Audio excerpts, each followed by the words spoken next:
He could destroy a nation with a flick of his wrist. Now he's content to be a simp. Turns out the previous heaven's mandate abandoned the world and ran away, but left behind 5 heavenly manifestations. Each of them is a dominant force in their own right. As the new heaven's mandate, I was chosen by the system, and possess unlimited power. He naturally inherited everything from the previous heavenly Tao. Since the birth of the world, 3 eras have passed. The first era, countless powerful individuals diligently cultivated, all to surpass the heavenly Tao. However, all beings were greedy, foolishly attempting to extract power from the heavenly Tao's source. Heaven was greatly disappointed.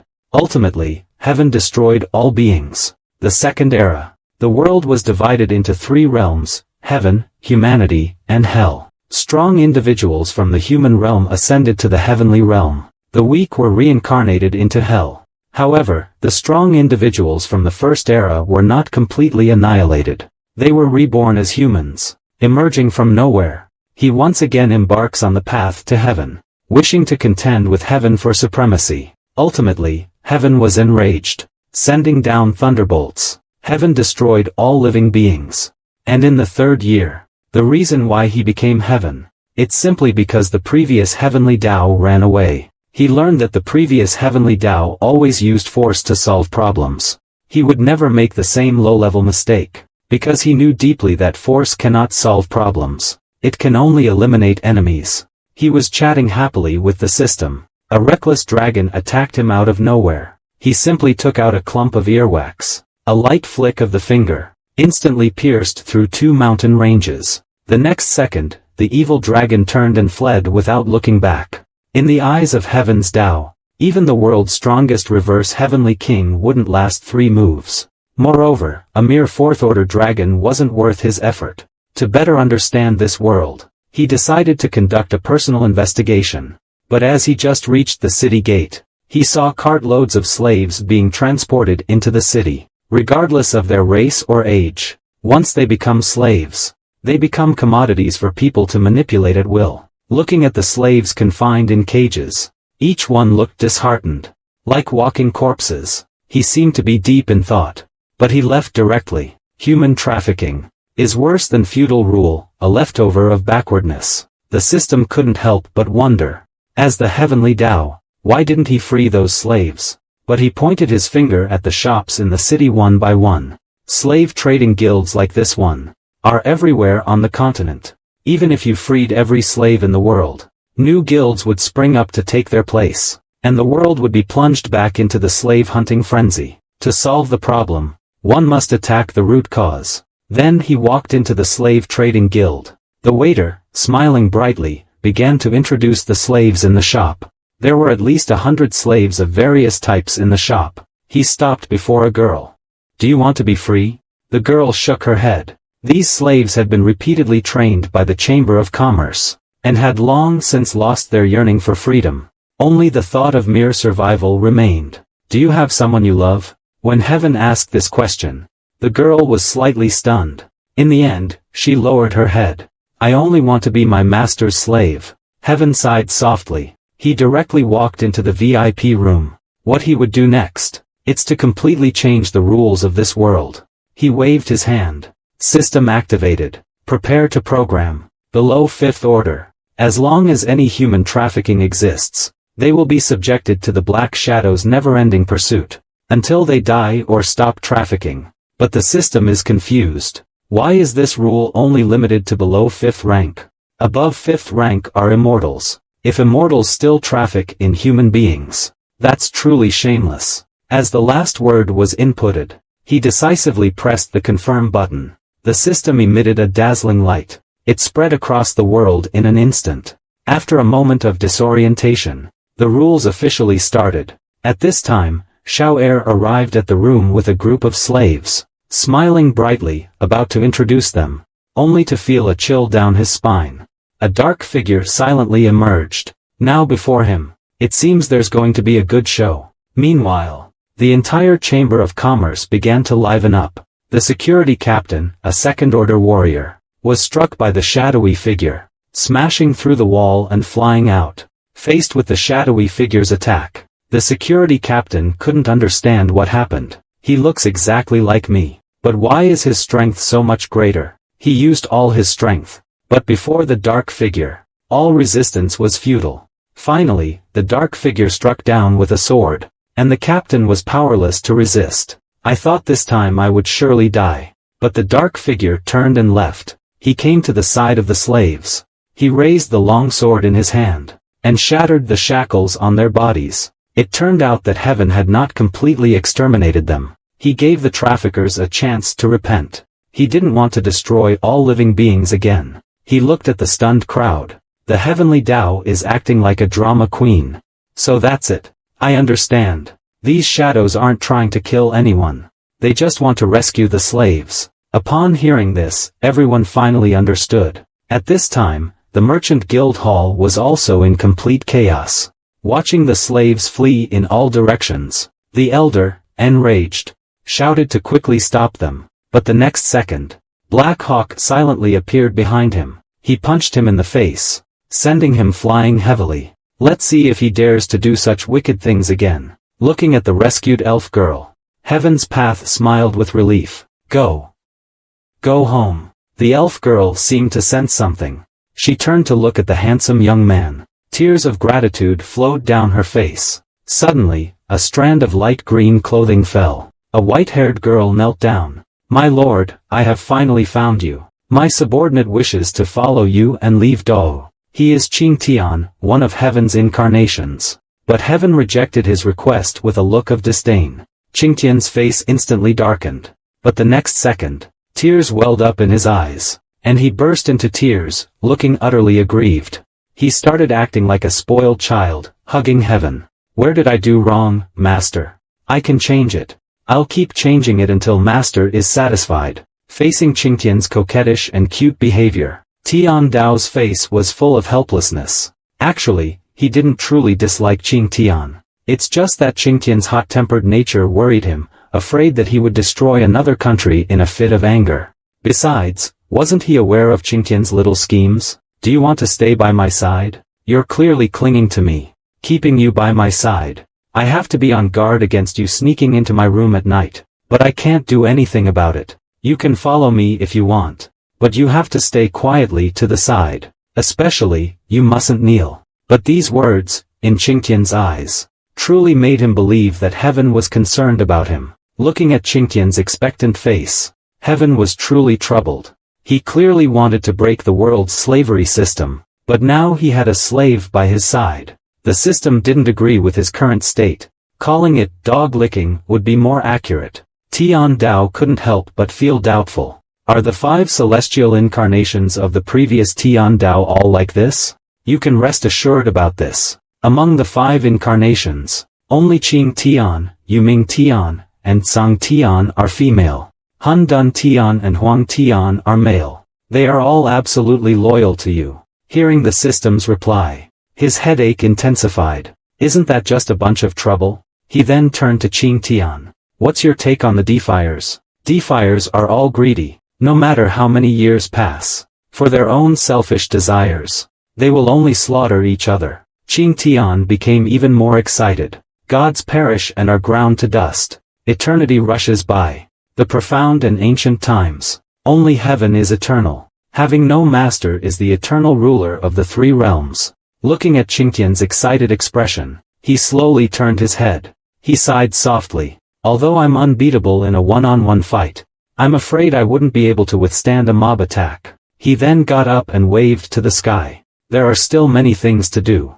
Walking down the bustling street, he opened his system interface. He watched the scene of slave traders being brutally beaten by dark figures. So the rules are being implemented smoothly? However, Qing Tian is quite puzzled.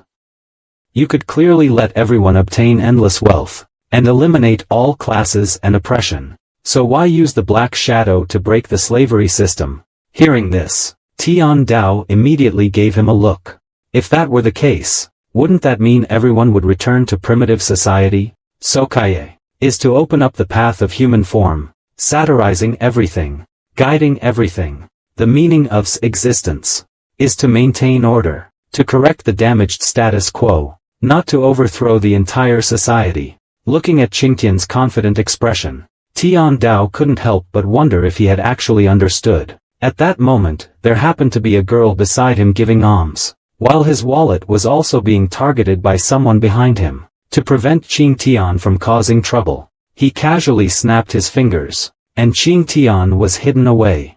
Just as the thief was about to steal the money pouch, he casually reminded her that when she gives to others, she should watch her own wallet. The girl, realizing what he meant, turned around and sent him straight to the afterlife with a kick. After expressing her gratitude, the woman prepared to leave. She learned that his name was Ai, an adventurer from another world. Next, he's going to accept a mission. Tian Dao smiled slightly. He tossed a bag of gold coins to Ai. I'm going to the western continent. The journey is boring. I want to find some people to chat with. Seeing Tian Dao being so generous, Ai readily agreed. Along the way, he also has two companions. A street, where Ahai and Mary, the street pastor, are. Everyone on the carriage started chatting casually. Mary was informed, and she was excited.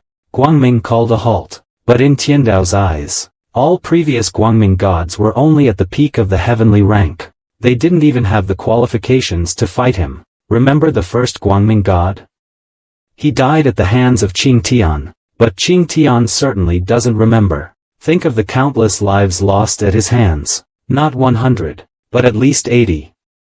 At this time, Ai discovered many refugees on the road. These should be the slaves released by the Black Shadow. Due to the ban on slave trading, they have nowhere to go. He could only wander the streets. The Virgin Mary thought He Ying's actions were too extreme, but Ai thought those slave traders deserved to be taught a lesson long ago. Tian Dao couldn't help but wonder, so, do you think He Ying's actions were right or wrong? Hearing this, everyone looked at each other. Of course they were right. Compared to long-term suffering, the sacrifice is only temporary.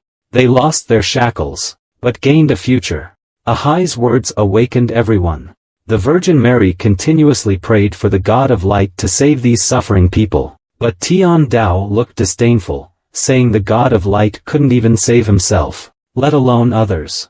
So, do you believe in a savior God? Rather than believing a God will save you, it's better to learn more spells. Fight for your own piece of the world with your own two hands. After hearing these words, Tian Dao felt that this kind of thinking in the Eastern continent was indeed worthy of affirmation. But the Virgin Mary became annoyed. That small, marginal country in the Eastern continent still uses human sacrifices to pray for rain. How could such a thing happen? Tian Dao became suspicious. He turned to look at Ahai. But there was no such magic spell. Ahai thought he was joking. Even a 5th-level expert couldn't conjure rain, much less cover an entire country. Tian Dao, in all seriousness, asked a 3rd-level Taoist priest to draw a flying troop chart. As long as the clouds encounter cold, it will rain. But after hearing these words, everyone burst into laughter. How can it rain when clouds encounter cold? Sir, you are so ignorant. Qing Tian, standing nearby, immediately flew into a rage, and was about to destroy those who mocked Heaven's Way. Fortunately, Heaven's Way stopped him in time. He was annoyed with a few kids who didn't even understand basic physics. However, the sudden silence made Tian Dao sense danger. He saw Qing Tian staring at him with a love-struck expression. His hand, which he hadn't had time to retract, was firmly pressed against the large scale by Qing Tian. He could crush mountains and rivers with a single step. But he had to constantly be wary of his sister raiding his room at night. Just now, Tian Dao raised his hand to stop the enraged Qing Tian. But the sudden silence made him feel uneasy. Turning his head, he found Qing Tian staring at him with infatuation. She pressed his hand firmly against her large bosom. He was startled and quickly withdrew his hand. It seemed he wouldn't be getting a good night's sleep tonight. He immediately switched to the system interface, making a note with a few large characters. Night fell. Everyone built a fire and rested near a cave. Ahai muttered a few words. "Oh, ancient goddess, hear my call." The flames then blazed fiercely. After a thorough investigation, Tian Dao discovered that there were many high-level magical beasts nearby. They could easily wipe out their small team. Coincidentally, Qing Tian had just finished his investigation and found a small undead squad in the southwest. What should we do next? But heaven was unconcerned. There's nothing you need to do. Just stand by. Having said that, he turned around and lay down. However, Qing Tian, who had just been so serious, saw that heaven had already fallen asleep, and immediately revealed a lovesick expression on his face. Drool was all over the place. But suddenly, a hibiscus flower flew over. It slapped him on the face. Qing Tian couldn't help but wonder what it was. He looked closely. It clearly said, "No night shows allowed. Consequences at your own risk." Seeing the warning, Qing Tian deflated like a punctured balloon. He looked utterly dejected. But I hadn't been asleep for long. I could hear Ai and Ahai's lovey-dovey whispers. Hearing them made me exclaim, "Pros." I didn't expect to escape Qing Tian tonight, but I couldn't escape these two. However, before the two could enjoy their sweetness for long, Ahai acted boldly and rashly. He turned around and woke everyone up. He saw a green mist suddenly rise from the ground. Skeletons crawled out of the ground one after another. Seeing such a large number of undead legions, Tian Dao couldn't help but wonder, doesn't this world have functions like the 6 realms of reincarnation? It does, but it's broken. After hearing the system's reply, the heavenly Tao fell silent. This thing can break? Originally, at the beginning of the first year, the previous heavenly Tao, at the cost of its own power, evolved reincarnation to balance yin and yang. But 2 reverse heaven-ranked strongmen, while vying for opportunities within the reincarnation, destroyed it, and even punched a hole in the heavens.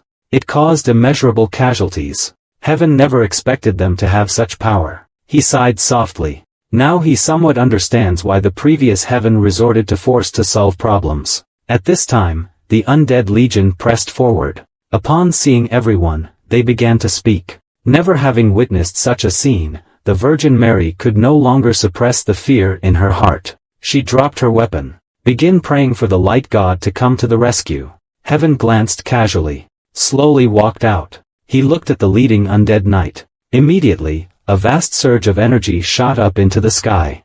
Are you sure you want to be my enemy? He finally resorted to force. Just a gentle kick. The undead legion crumbled before him in an instant. Even the skeletal dragon miles away couldn't escape. Just now, an undead legion appeared before everyone. Seeing that they showed no sign of stopping, Tian Dao chuckled lightly. Are you sure you want to be my enemy? Immediately, an astonishing aura erupted from him, forcing the undead legion to retreat repeatedly. But as the words left his mouth, a horde of skeleton soldiers attacked. Seeing this, Qing Tian quickly shielded Tian Dao. These insignificant minions dare to harm my master? He was about to deal with them, but suddenly several beams of sword light flashed past. The skeleton soldiers charging forward shattered into pieces in an instant. The skeleton general was seen holding a long sword. He was trembling all over. He was still muttering, "Strongers cannot be attacked." Seeing this, the undead leader seemed to possess some intelligence. Unlike the mindless creatures from before, they only followed their instincts blindly. Tian Dao's face was stained with blood. A truly stratified society. When faced with a danger that could wipe out the entire group, they didn't hesitate to eliminate their subordinate. However, the moment the words left his mouth, the skeleton general set his sights on the remaining 3 members of the squad. Strong ones cannot be killed, but the weak are to be eliminated without mercy. Immediately, the subordinate skeleton soldiers let out a series of roars, lunging towards the 3 members of the squad. Faced with such a large number of skeleton soldiers, the 3 could only struggle to defend themselves. Seeing that the undead legion had ignored his warning, Tian Dao's expression gradually darkened. They were hired by me for a chat. You can't hurt them. He then gently lifted his right foot. Then, he stepped down. A terrifying energy swept across the land. Mountains and rivers were shattered in an instant.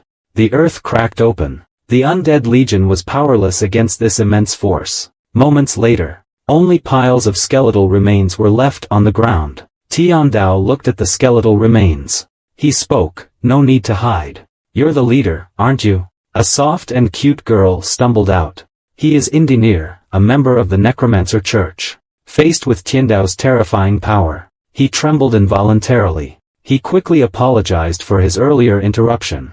Upon seeing that it was a super large-scale girl, Tian Dao pondered. Quite polite, actually. Then he slowly walked forward. I'm not unreasonable.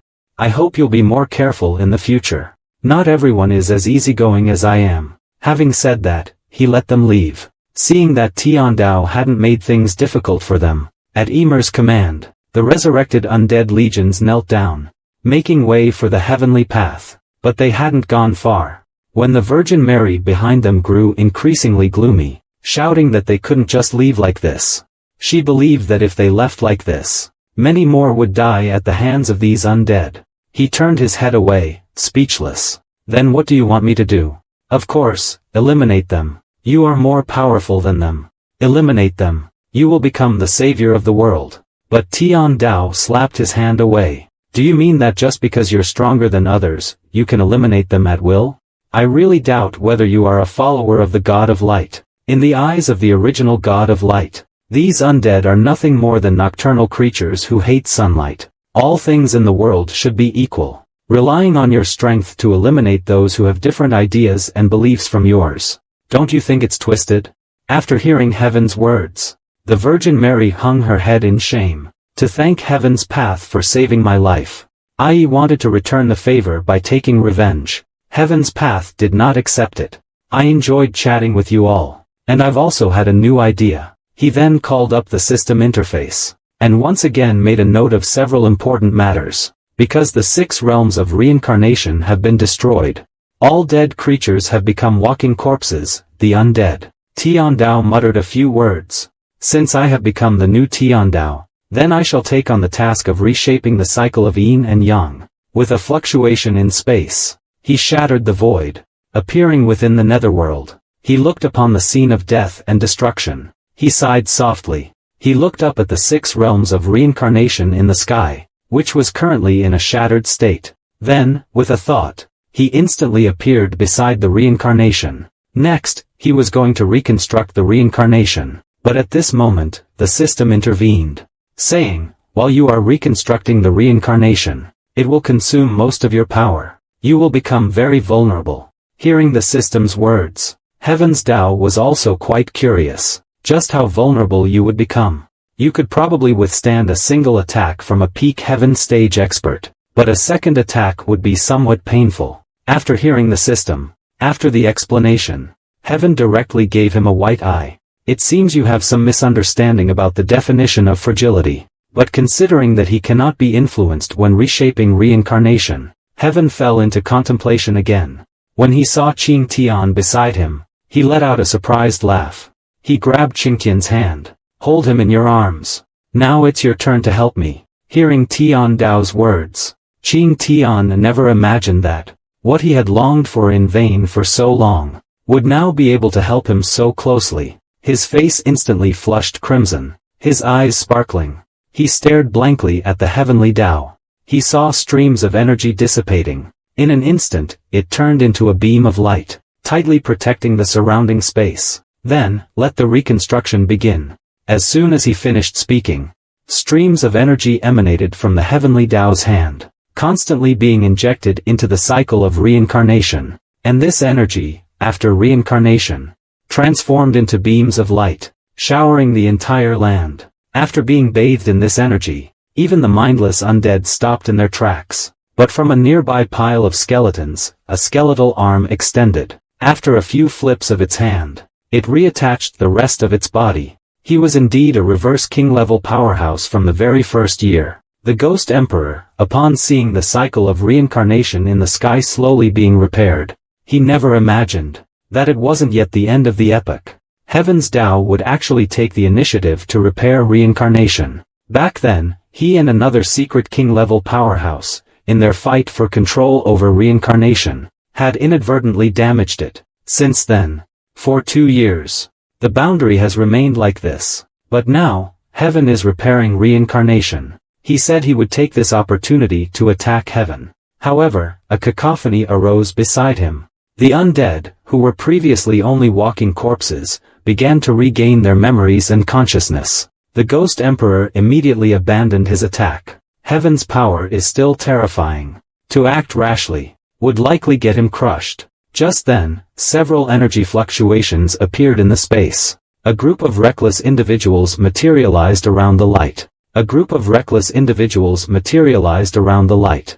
All beings are but ants under heaven's way. But there are still greedy individuals who dare to snatch opportunities from heaven's way. He merely muttered to himself. Even the strongest among them fell to their knees.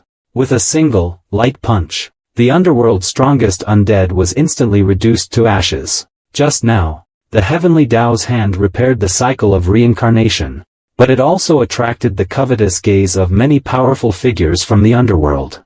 Seeing such an opportunity, their greed was unmistakable. Qing Tian looked at these greedy fellows, and was about to step forward and destroy them. But how could heaven allow him to do so? He thought that if Qing Tian made a move, before reincarnation was repaired, the netherworld would already be destroyed. He merely snapped his fingers, and a heaven's avatar materialized. Leave the protection to Xiao He. I'll give you two choices. The first is to return the way you came.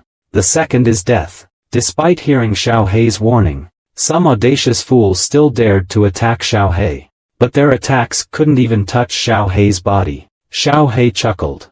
Is this all the skill a top expert from this region possesses? Suddenly, a figure appeared behind him. A legendary archmage, taking him by surprise. Used the ultimate magic, hundredfold gravity. There was a loud boom. The magic hit Xiao He directly. However, when the dust settled, Xiao He was unharmed. Seeing Xiao He tightly entangled, Slot, the strongest assassin of the Rat clan, finally couldn't hold back any longer. He rushed towards Tian Dao rapidly. This opportunity is mine. However, Tian Dao didn't care at all at this moment. The next second, Xiao He suddenly appeared behind him. He struck out. The ground instantly exploded. Moments later, the Rat tribe strongman was seen lying on the ground, unable to move anymore. Seeing Xiao He's such ability, the other strongmen showed no remorse whatsoever. They swarmed towards Xiao He. Truly incorrigible. Then let me show you the true power. He merely muttered to himself. The powerful figures who had attacked, fell to the ground like meteors, crashing into the snow. With several booming sounds, the powerful figures all knelt on the ground, unable to move. Their sheer presence alone suppressed the many powerful figures. What terrifying power is this? The powerful figures who hadn't made a move secretly rejoiced. Thankfully, they hadn't acted rashly. Just then, a few words drifted over. It's been a long time since I've been here. Such an interesting fellow. I'd like to see what you're made of. A skeleton knight riding a giant skeleton dragon appeared. He was none other than Hai, the strongest dragon knight in this land. He looked down at Xiao He in the sky with disdain. He pointed directly at the slowly recovering 6 paths of reincarnation. This heavenly treasure is mine. Immediately, astonishing blood energy erupted from his body. The powerful individuals on the ground had their strength instantly drained, and it continuously converged towards Wang Han. Following this, he concentrated all his power, and with a thunderous boom, soared into the air, attacking Xiao He. Facing such immense energy, Xiao Bai chuckled. He merely threw a light punch. Wang Hai didn't have time to wonder. Before the fist struck his face directly, what followed was a devastating wave of energy. In an instant, Wang Hai turned to ashes. He turned to look at the 3 powerhouses who had been rooted to the spot the whole time. Are the 3 of you still looking to test your strength against me? He is the most powerful being in this world. He can bring the dead back to life with a wave of his hand. He can easily repair the 6 reincarnations, which had been damaged for 100,000 years. As the heavenly Tao of this world, he always wants to manage the world in a human way. He established the underworld in the mortal realm, and constantly recruits defiant powerhouses to be his ghost messengers. Just now, the heavenly Tao's avatar dealt with the fearless fellows. The sky was filled with bursts of rosy light, enveloping the entire realm. The 3 realm powerhouses who failed to escape saw the life force emanating from the reincarnation, and their reactions were all of utter shock. At the same time, under the illumination of this life law, the flesh of the undead, who were previously like living corpses, was constantly being reshaped. The fragmented soul was also restored. Moments later, all the undead in this realm returned to being conscious beings. Their joyous voices resounded throughout the realm. The 3 powerful beings of this realm then realized that only someone who could so easily repair the cycle of reincarnation was heaven's will. At this moment, Heaven's Will's avatar dissipated. Its figure appeared out of thin air. That's right, I am the genuine Heavenly Tao. Looking at the three who were still terrified, Heavenly Tao couldn't help but wonder how these strong individuals had survived the two apocalyptic events. Eastern Totem forcibly suppressed the fear in his heart, and slowly spoke, "It's the Xian realm. As long as the resources within the Xian realm are abundant enough, it can withstand the apocalypse. However, out of hundreds of heaven-ranked strongmen in this region, only a dozen or so survived." After listening to their explanation, the Heavenly Tao finally understood. At this time, however, Frog asked why the Heavenly Tao had triggered the cataclysmic destruction. The Heavenly Tao's face was filled with embarrassment. If he said that he was also forced to become the Heavenly Tao, they probably wouldn't believe him. It seems this black wave was predetermined. Then he sighed softly. "You are already at the peak of your realm. It's inevitable that you will hit the bottleneck of the laws. But the laws are not for everyone. So you started to force each other." Originally, the Heavenly Tao's opportunities were equally distributed to all living beings. But it was gradually seized by a few powerful individuals. And the result is that it will eventually completely destroy the world. So the destruction of all beings is to allow more people to survive. Hearing this, the three of them suddenly realized. Perhaps we were too obsessed with power, completely disregarding everything else. This might be the irony of fate. Heaven never imagined that. In order to cover up the truth of the previous heaven's anger and contempt, the excuse he fabricated actually made these strong individuals suddenly awaken. So he took the opportunity to bribe them. Even the strongest of hearts will make mistakes. What matters is the ability to learn from them. Now I'm giving you a chance to redeem yourselves. Will you join my organization? The three of them were completely baffled. Tian Dao continued, explaining that the reincarnation cycle had a mechanism for absorbing souls. Weak souls would be directly absorbed. But for those above the God-King realm, the guidance of reincarnation becomes much weaker. Therefore, we need strong individuals like you. Within the current three realms, your strength is already at the peak. When a soul escapes reincarnation, you will need to intervene and forcibly pull it back. This is the role of reincarnation. I call them ghost messengers. And this organization is called Diwang. Are you willing to join the underworld? After listening to this explanation, the three exchanged glances. When they saw Qing Tian with his murderous aura, their hesitant thoughts were immediately scared away. They quickly nodded and bowed, agreeing to join. Tian Dao chuckled. Cultivators can be reasoned with, after all. This is a top-tier powerhouse with the power to destroy the heavens. Yet now, he's just a corpse sealed here. He is Yuming Tian, one of the 5 heavenly manifestations. He has been waiting for Tian Dao to resurrect him. Just now, Tian Dao subdued several ghost messengers, thinking that the netherworld is still lacking a manager. Qing Tian then spoke to remind them. If we talk about progressive management, then Yumingshan is definitely the best choice. It turns out that Yumingshan was made from the body of Yuming, a heaven-defying level powerhouse. Later, he was slain by the ice-sealed demon emperor. Now his corpse is sealed within the 9 netherworlds. Tian Dao Xing's expression changed, disappearing before everyone. The next second, he appeared at the sealed place. Looking at Yumingshan, who was sealed layer by layer with the order-piercing chain, he never imagined that, although Yumingshan had been killed, the aura emanating from his body was not inferior to that of Qingtian's. Indeed, among the 5 incarnations of heaven, Qingtian's strength was the weakest. This is a system reminder. Reviving the incarnation of heaven will consume the heavenly Tao's primal power, and this power will be given to the other party, irretrievably. Are you sure you want to revive Yuming Tian? He pondered for a moment. Then let's give him 1% of the power. He then extracted a strand of the heavenly Tao's primal power from within himself. However, what he didn't expect was that the energy released from just 1% of his innate power instantly swept across the entire realm. Powerful figures from realms thousands of miles away were affected by the sudden surge of energy, their breathing suppressed. They mistakenly believed that heaven was about to destroy the world again, and the heaven-defying realm experts who had just restored their physical bodies were strangely suppressed by this subtle energy pressure, unable to move. He realized he forgot to restrain his aura. Tian Dao quickly clenched his power. His face was filled with embarrassment. He didn't expect that just 1% of his power would be so terrifying. It seems Tian Dao can really do whatever he wants. Then he injected this power into Yoming's body. A burst of bright light dissipated.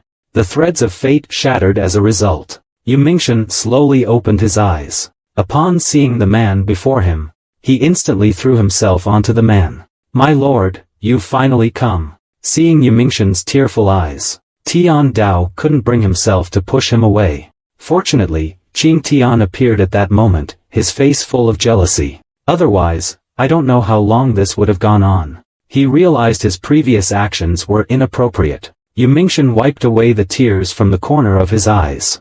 He knelt down. "Thank you, my lord, for your life-saving grace. This time, Yumingshan will definitely not disappoint you." Tian Dao's face was full of speechless expression. Why is Yumingshan's personality so similar to Qingtian's? But thankfully, he's not a simp. Otherwise, if there's one more, I'm really going to go crazy. Then he turned to Yuming Tian. "From today onwards, you will be the highest administrator of the underworld. The task of constructing the underworld and maintaining reincarnation is entrusted to you."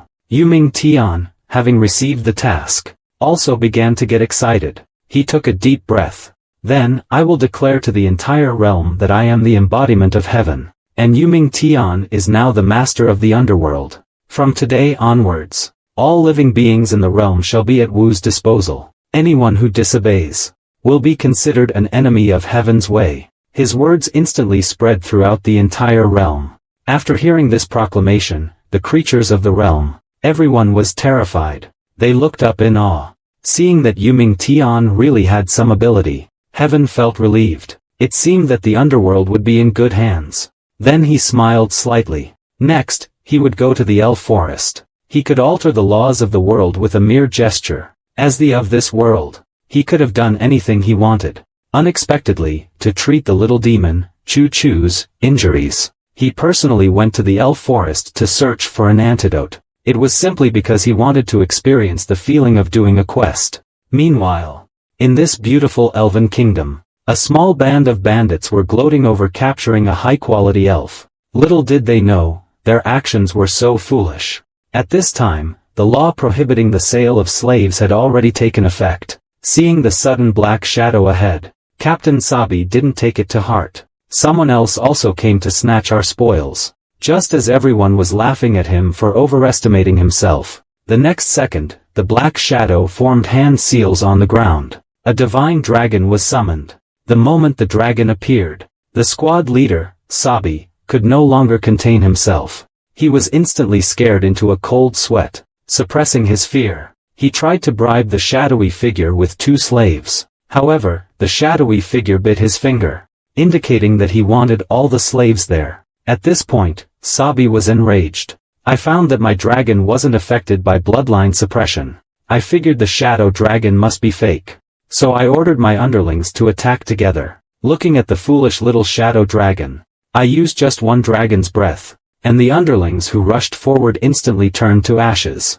And the foolish little shadow dragon, who dared to obstruct me, was splattered with blood on the spot. At that moment, Sabi could only cower on the dragon's back, trembling. When the dark figure swung its long spear again, he thought he was surely going to die this time. Unexpectedly, the attack struck the cage behind him instead. The elves were successfully rescued. Seeing that the dark figure had its back turned to him, Sabi raised his spear, intending to launch a surprise attack. Before the elf girl could warn him, the shadowy figure didn't look back. He simply raised his hand slightly. The long spear that was originally in his hand suddenly vanished. Immediately after, he pierced Sabi right through the heart. Seeing their captain dead, the few remaining team members began to scatter and flee. But they hadn't taken a few steps, when a sharp sword pierced through another man's head. At that moment, a squad of elves arrived to rescue the prisoners. However, greed isn't exclusive to humans.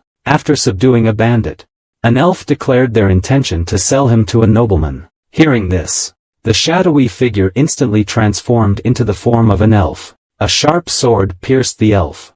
They didn't understand the shadowy figure. The clever elf squad immediately went on high alert. At this time, the elf girl who had just been rescued stopped everyone. because she sensed that the dark figure had no malicious intent. He was fair to everyone. He only attacked those who wanted to traffic people. Realizing the mechanism of the dark figure's existence, the elf captain immediately ordered that no prisoners be taken. The dark figure, having completed its task, gradually dissipated before everyone. Meanwhile, Tian Dao and his sycophants appeared in the void, observing the elf team cleaning up below. It seemed the previously established rules were functioning as expected. Then, several auras suddenly appeared behind him. These were the supreme deities protecting a realm. But they had been captured and enslaved by humans.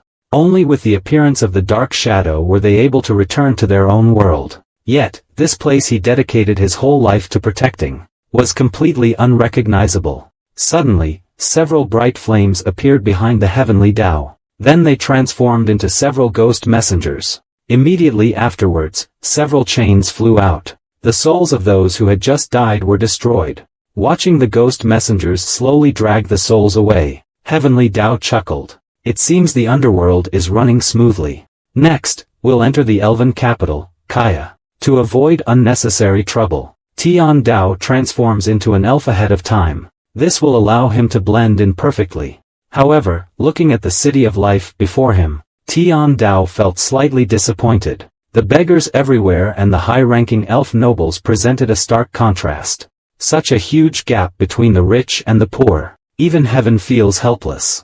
But the system reminds him, as long as you want, you can instantly eliminate these nobles. However, heaven looks disdainful. Only spontaneous resistance can bring about true equality. Artificial intervention will only turn the victims into another perpetrator. The system also gave a huge thumbs up after listening. Heaven's way is truly incomprehensible. The world tree's condition is so good. Could it be related to the elf supreme god? After receiving an affirmative answer, Qing Tian stated his desire to meet the elf supreme god.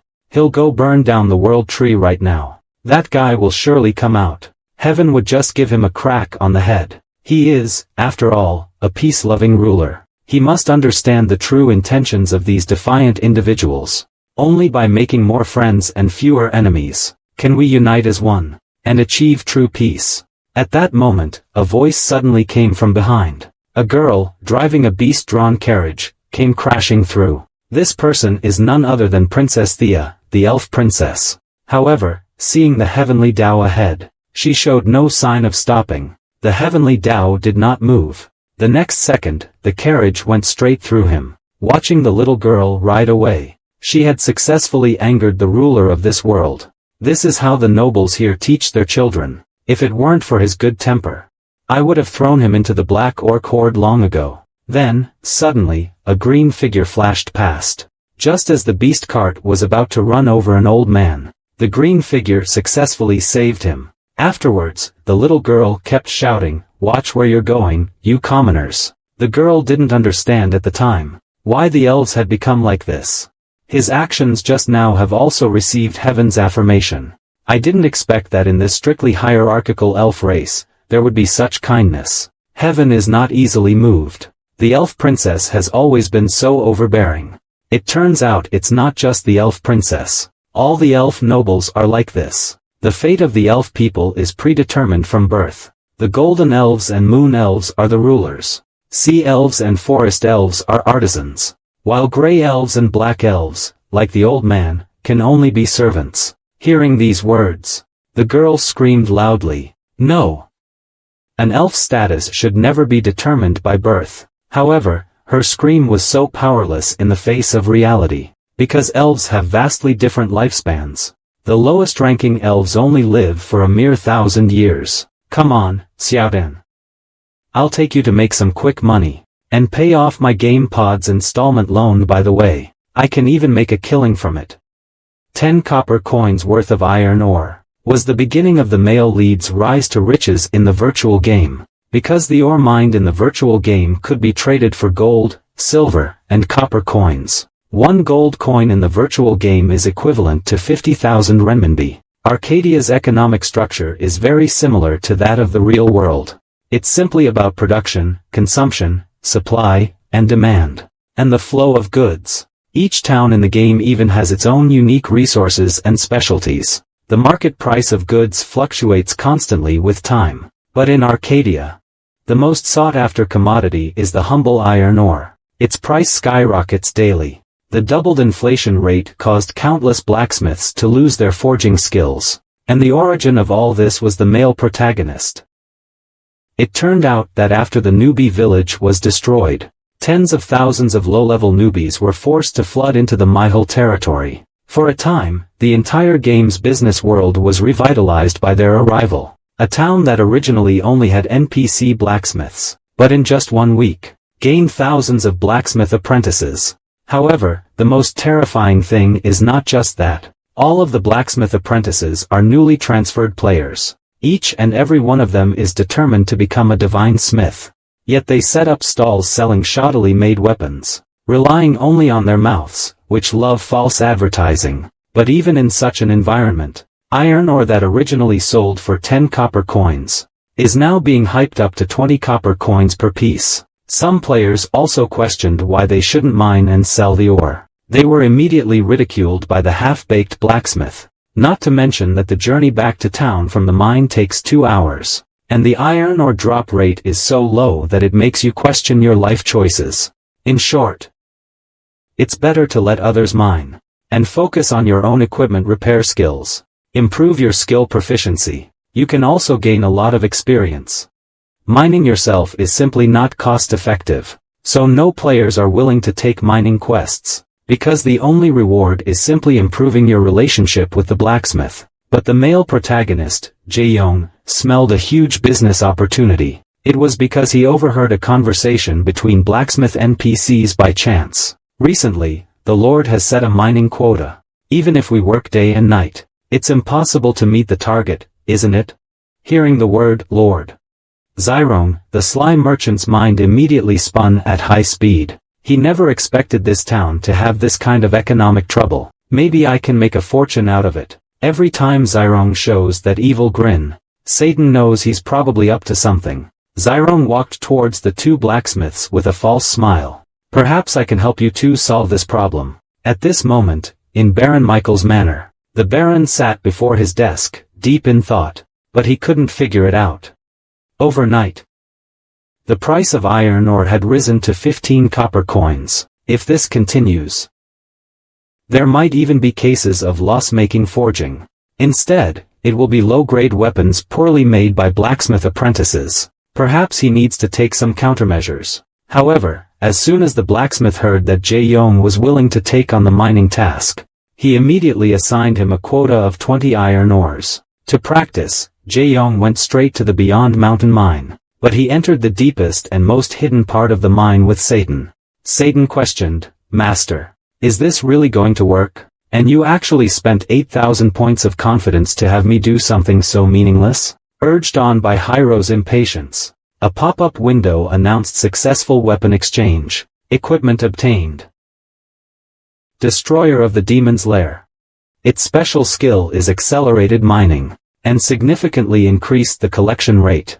There's a chance to mine rare ores. From the moment the male protagonist started, his determination to get rich was fully ignited. I have to say, the Destroyer of the Magic Cave is incredibly powerful.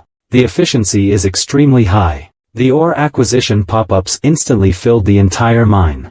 Less than 3 hours, Zaron's mining skill was upgraded to the highest level. Not only did it increase his character's stamina by 10 points, but his mining speed and success rate also doubled. The key is that he could sense hidden minerals. Until he mined for 2.5 days, Zaron finally mined over 1,000 pieces of iron ore, over 100 silver mines and 10 gold mines, as well as a small number of rare ores. However, possessing these ores was only the second step in Zaron's rise to wealth, because the crucial third step is currently troubling Baron Michael, who is worried about the mining rate. "My lord, if we can't supply enough iron, the blacksmith's workshop may face closure at any moment. Trading companies from other continents, they might stop cooperating with us because of the poor quality of our weapons." In the eyes of the higher-ups, all of this stemmed from a large influx of new blacksmiths. After all, the number of blacksmith apprentices has increased, but the number of miners hasn't. This is the core problem of the town. Just as the Baron was agonizing over what to do next, a soldier, in a hurry, burst into the meeting room and reported. The Baron was also puzzled. Why was it so lively outside? It turned out that at the entrance of the Baron's mansion, thousands of ores formed a small mountain. Iron ore, gold ore, silver ore. And there was even the rare magic gold ore. Zirong deliberately sold all these ores to the Baron's mansion. He had mined for 3 days. He harvested a total of 3 gold coins and 10 silver coins. That adds up to 500,000 renminbi. If he mined without rest, he could probably make around 5 million renminbi a month. But that efficiency is still insufficient to satisfy Zirong's ambition. After all, the gaming pod he bought on installments cost 10 million renminbi, so he'd need to mine for at least 2 months to pay it off. But to use quick money-making schemes, he still needs to prepare some things. The next second, the NPC Baron approached Jaeyoung on his own initiative. Before they even spoke, Jaeyoung gained the Baron's favor. Jaeyoung secretly smiled to himself. It seems the Baron finally took the bait. Hello, esteemed Baron. May I ask what brings you here? The Baron introduced himself. My name is Michael. I am the lord of this town. If you have the time, would you join me for a cup of tea? How about?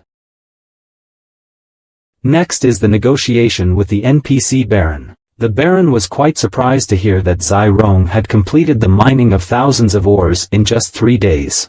He was truly astonished. Zirong knew this already, but he still listened attentively to the NPC Baron's explanation, because once he finished, it would certainly trigger a certain quest. As expected, a pop-up appeared.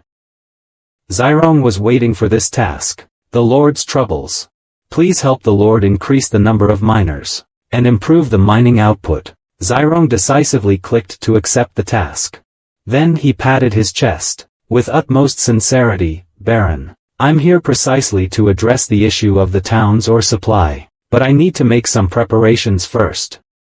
If things go well, we might see initial results tomorrow. Completing these 4 steps means Zirong has essentially achieved most of his goal of getting rich. But next, what Zirong needs to do is the most crucial part. From a realistic perspective, the Lord's troubles are almost impossible to solve. But Arcadia is ultimately a game, and players would definitely refuse to do the purely laborious and unprofitable work of mining. The first thing to do is to change the player's perception.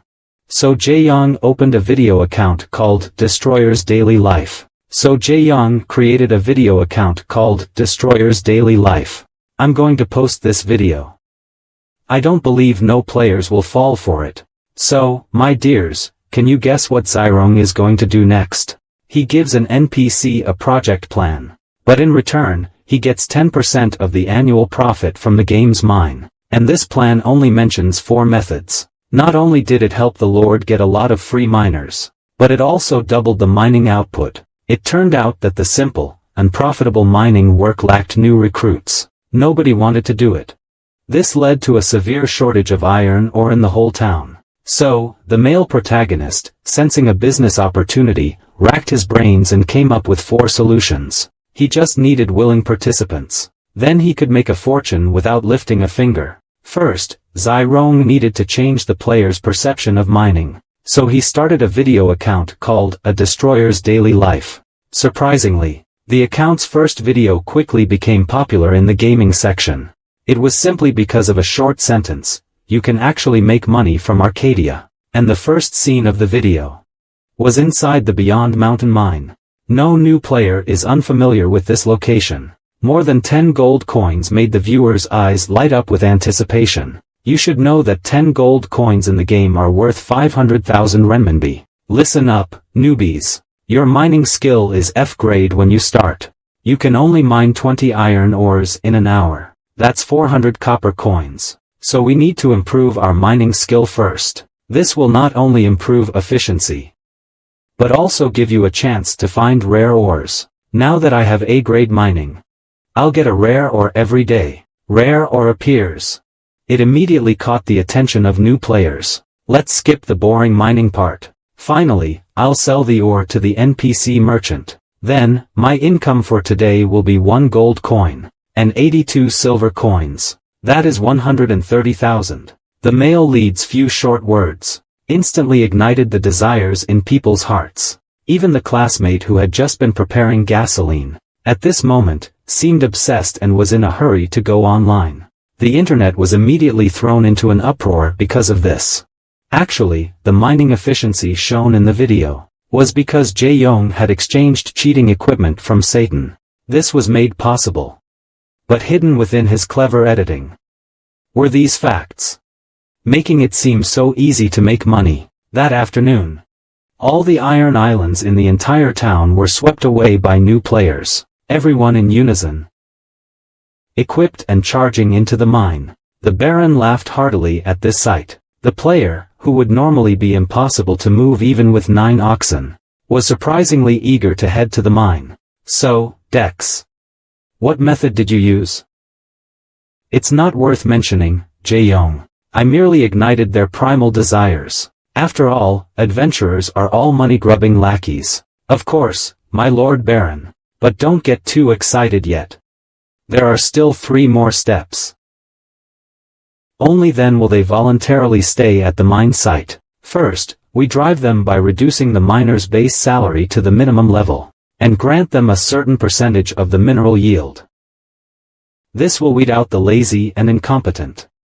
Baron NPC Dun-gon's brilliant idea. There's actually a way to do this? Zyrong's casual probing. He didn't expect the Baron to be ignorant of basic economic concepts, but the Baron had another question. But even so, the price of iron ore remains high. It even doubled.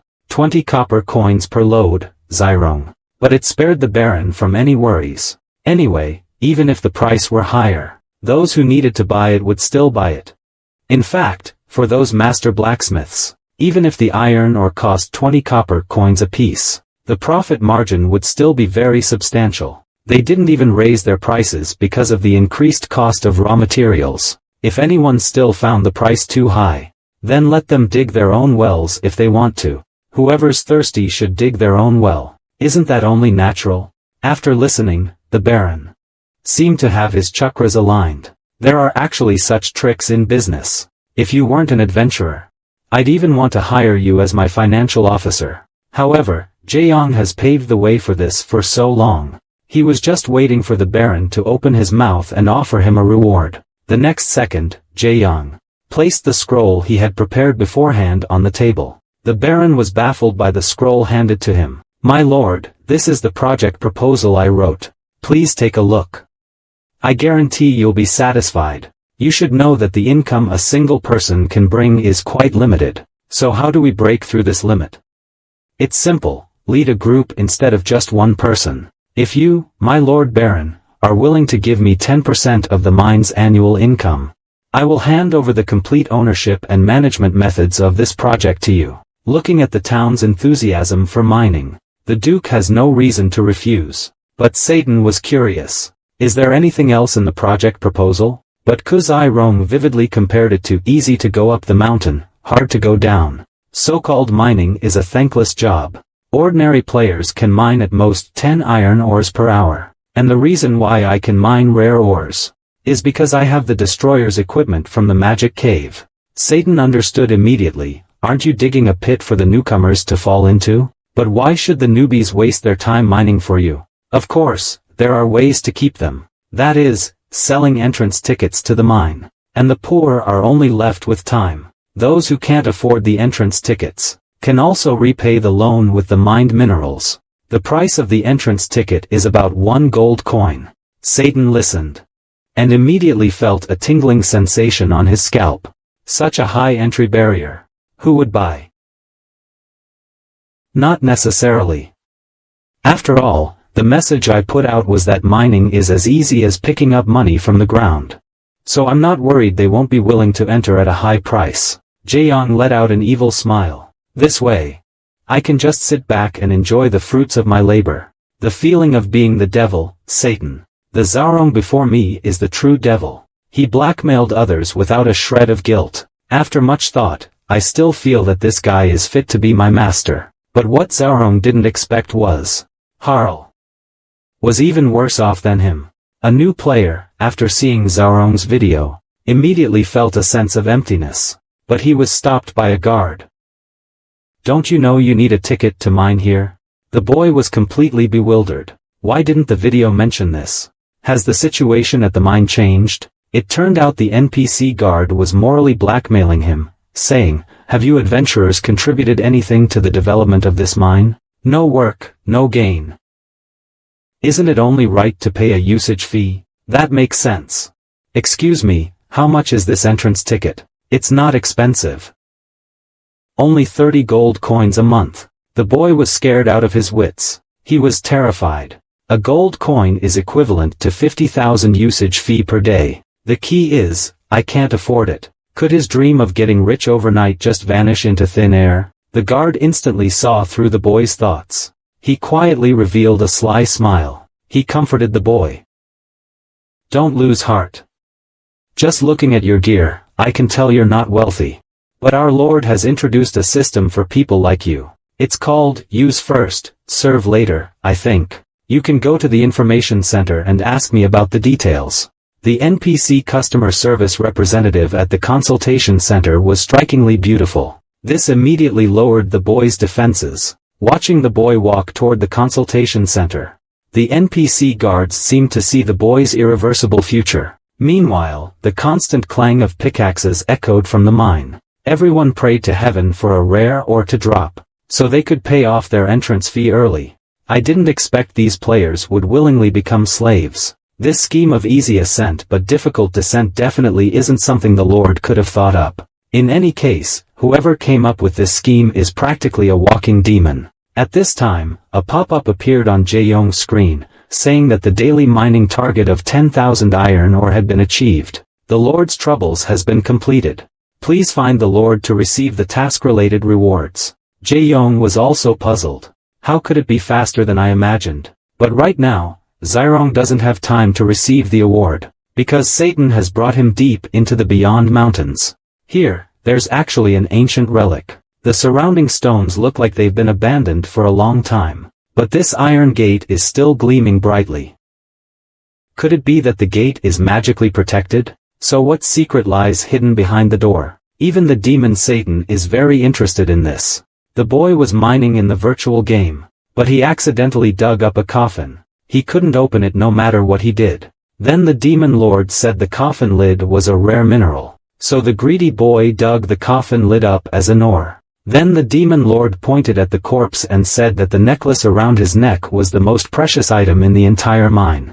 The very next second he picked up the necklace. A game pop-up appeared, congratulating him on picking up the heavenly metal. The sacred aura will purify the impurities within you. As the holy light poured into the male protagonist, Zaorong's body, something strange happened.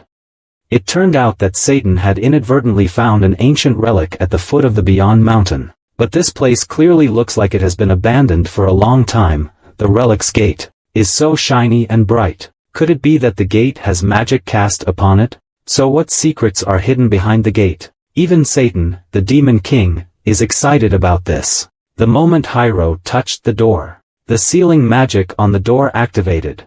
A pop-up message appeared. You can spend 15,000 trust points to remove the seal. Faced with the unknown, Hyro didn't hesitate. Trust points, why wait? Trust points depleted. Congratulations. You have discovered an unknown celestial altar. Satan smiled broadly. It's indeed a relic related to angels.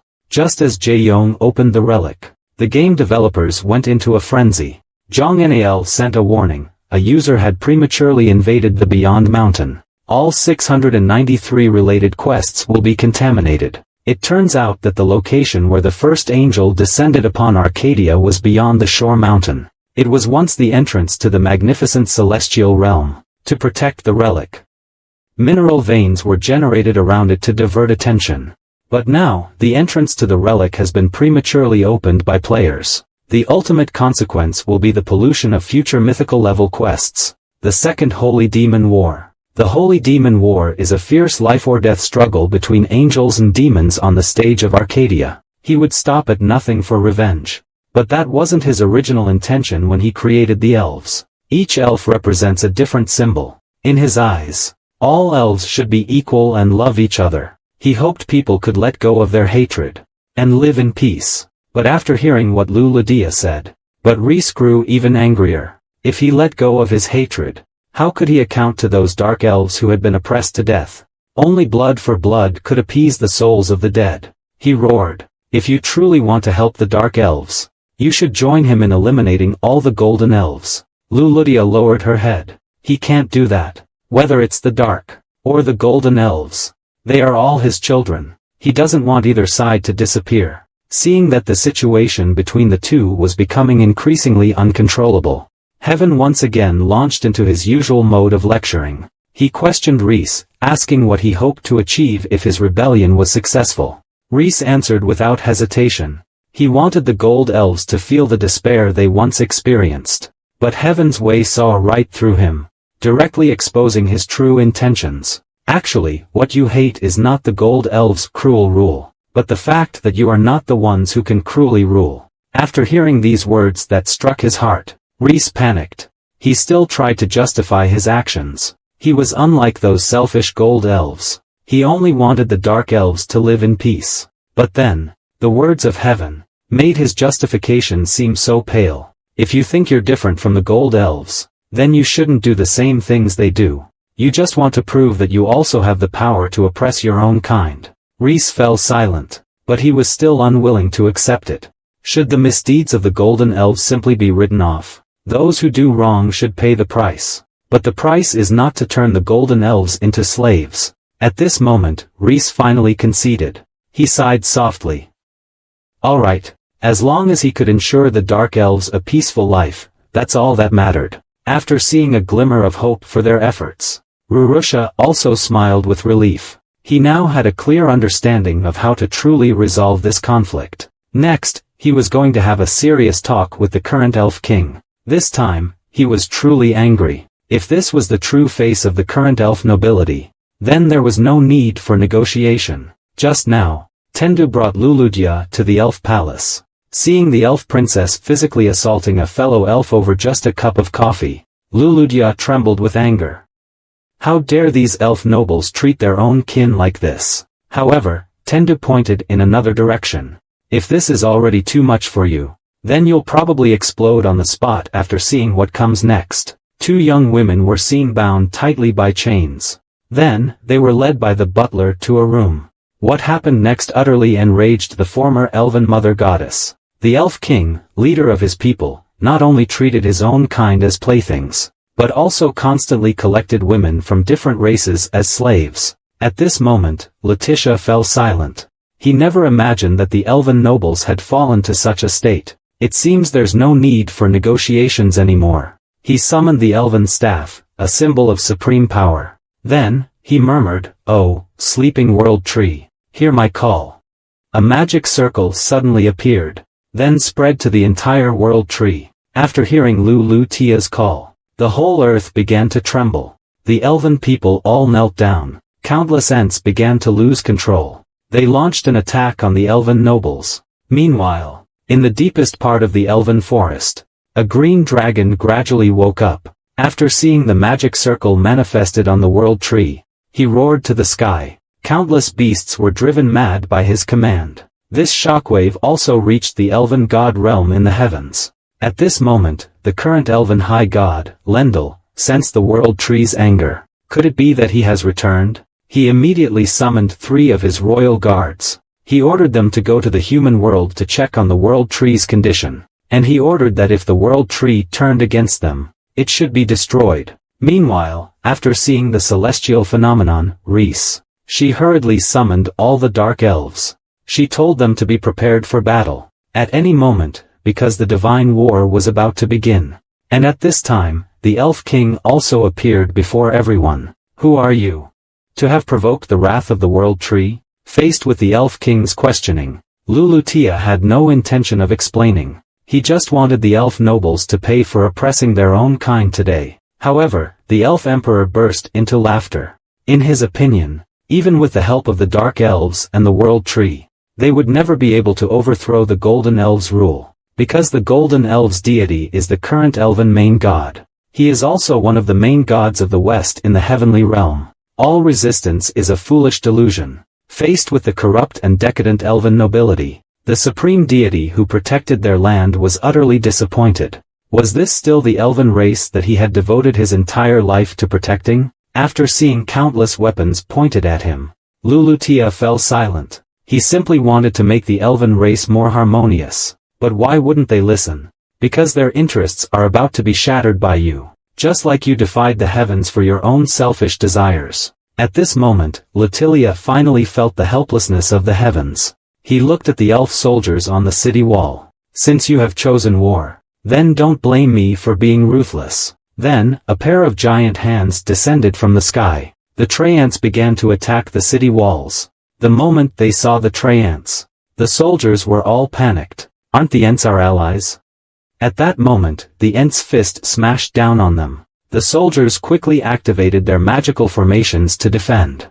Just as they rejoiced at successfully blocking the attack, a roar echoed across the sky. Immediately afterwards, a terrifying energy blast erupted from the green dragon's mouth, directly shattering the city's protective barrier. After seeing the city walls breached, endless fear rose in the soldiers' hearts. They could no longer withstand the onslaught and began to scatter in all directions. Seeing his army so easily defeated, the Elf King hadn't expected even the ancient tree people and the dragon's daughter to come. But in his opinion, the final victory would surely be theirs. At this moment, dark clouds began to gather in the sky. Immediately, a golden light descended from the heavens. 3 elven angels suddenly appeared. We 5 have been sent by the Lord God to suppress the rebellious. Upon seeing that they were elven angels at the God-King realm, heaven also guessed that the current elven Lord God intends to destroy the world. They are too numerous, and he didn't suppress his strength before descending to the human world. Aren't you afraid of divine punishment? The words had just left his mouth, when a thunderbolt appeared in the sky, striking directly at the elven angel, Catherine. However, she didn't panic at all. Raising the long sword in her hand, she met the approaching thunderbolt head-on. After a loud boom, the divine punishment was severed by her blade. Tian Dao watched the scene before him with great interest. It seems the intensity of the heavenly punishment isn't enough yet. He then summoned the system. Next, he was going to modify the heavenly punishment rules of the human world. Those who withstand or shatter the heavenly punishment will trigger a new heavenly punishment, an incense stick's worth of time. After that, a heavenly punishment 1 level higher than the triggerer's realm will descend. Until they are eliminated, Luludia couldn't help but feel puzzled. Why not just eliminate him? Heavens will says he's only come down here with great difficulty. We can't let him return in defeat.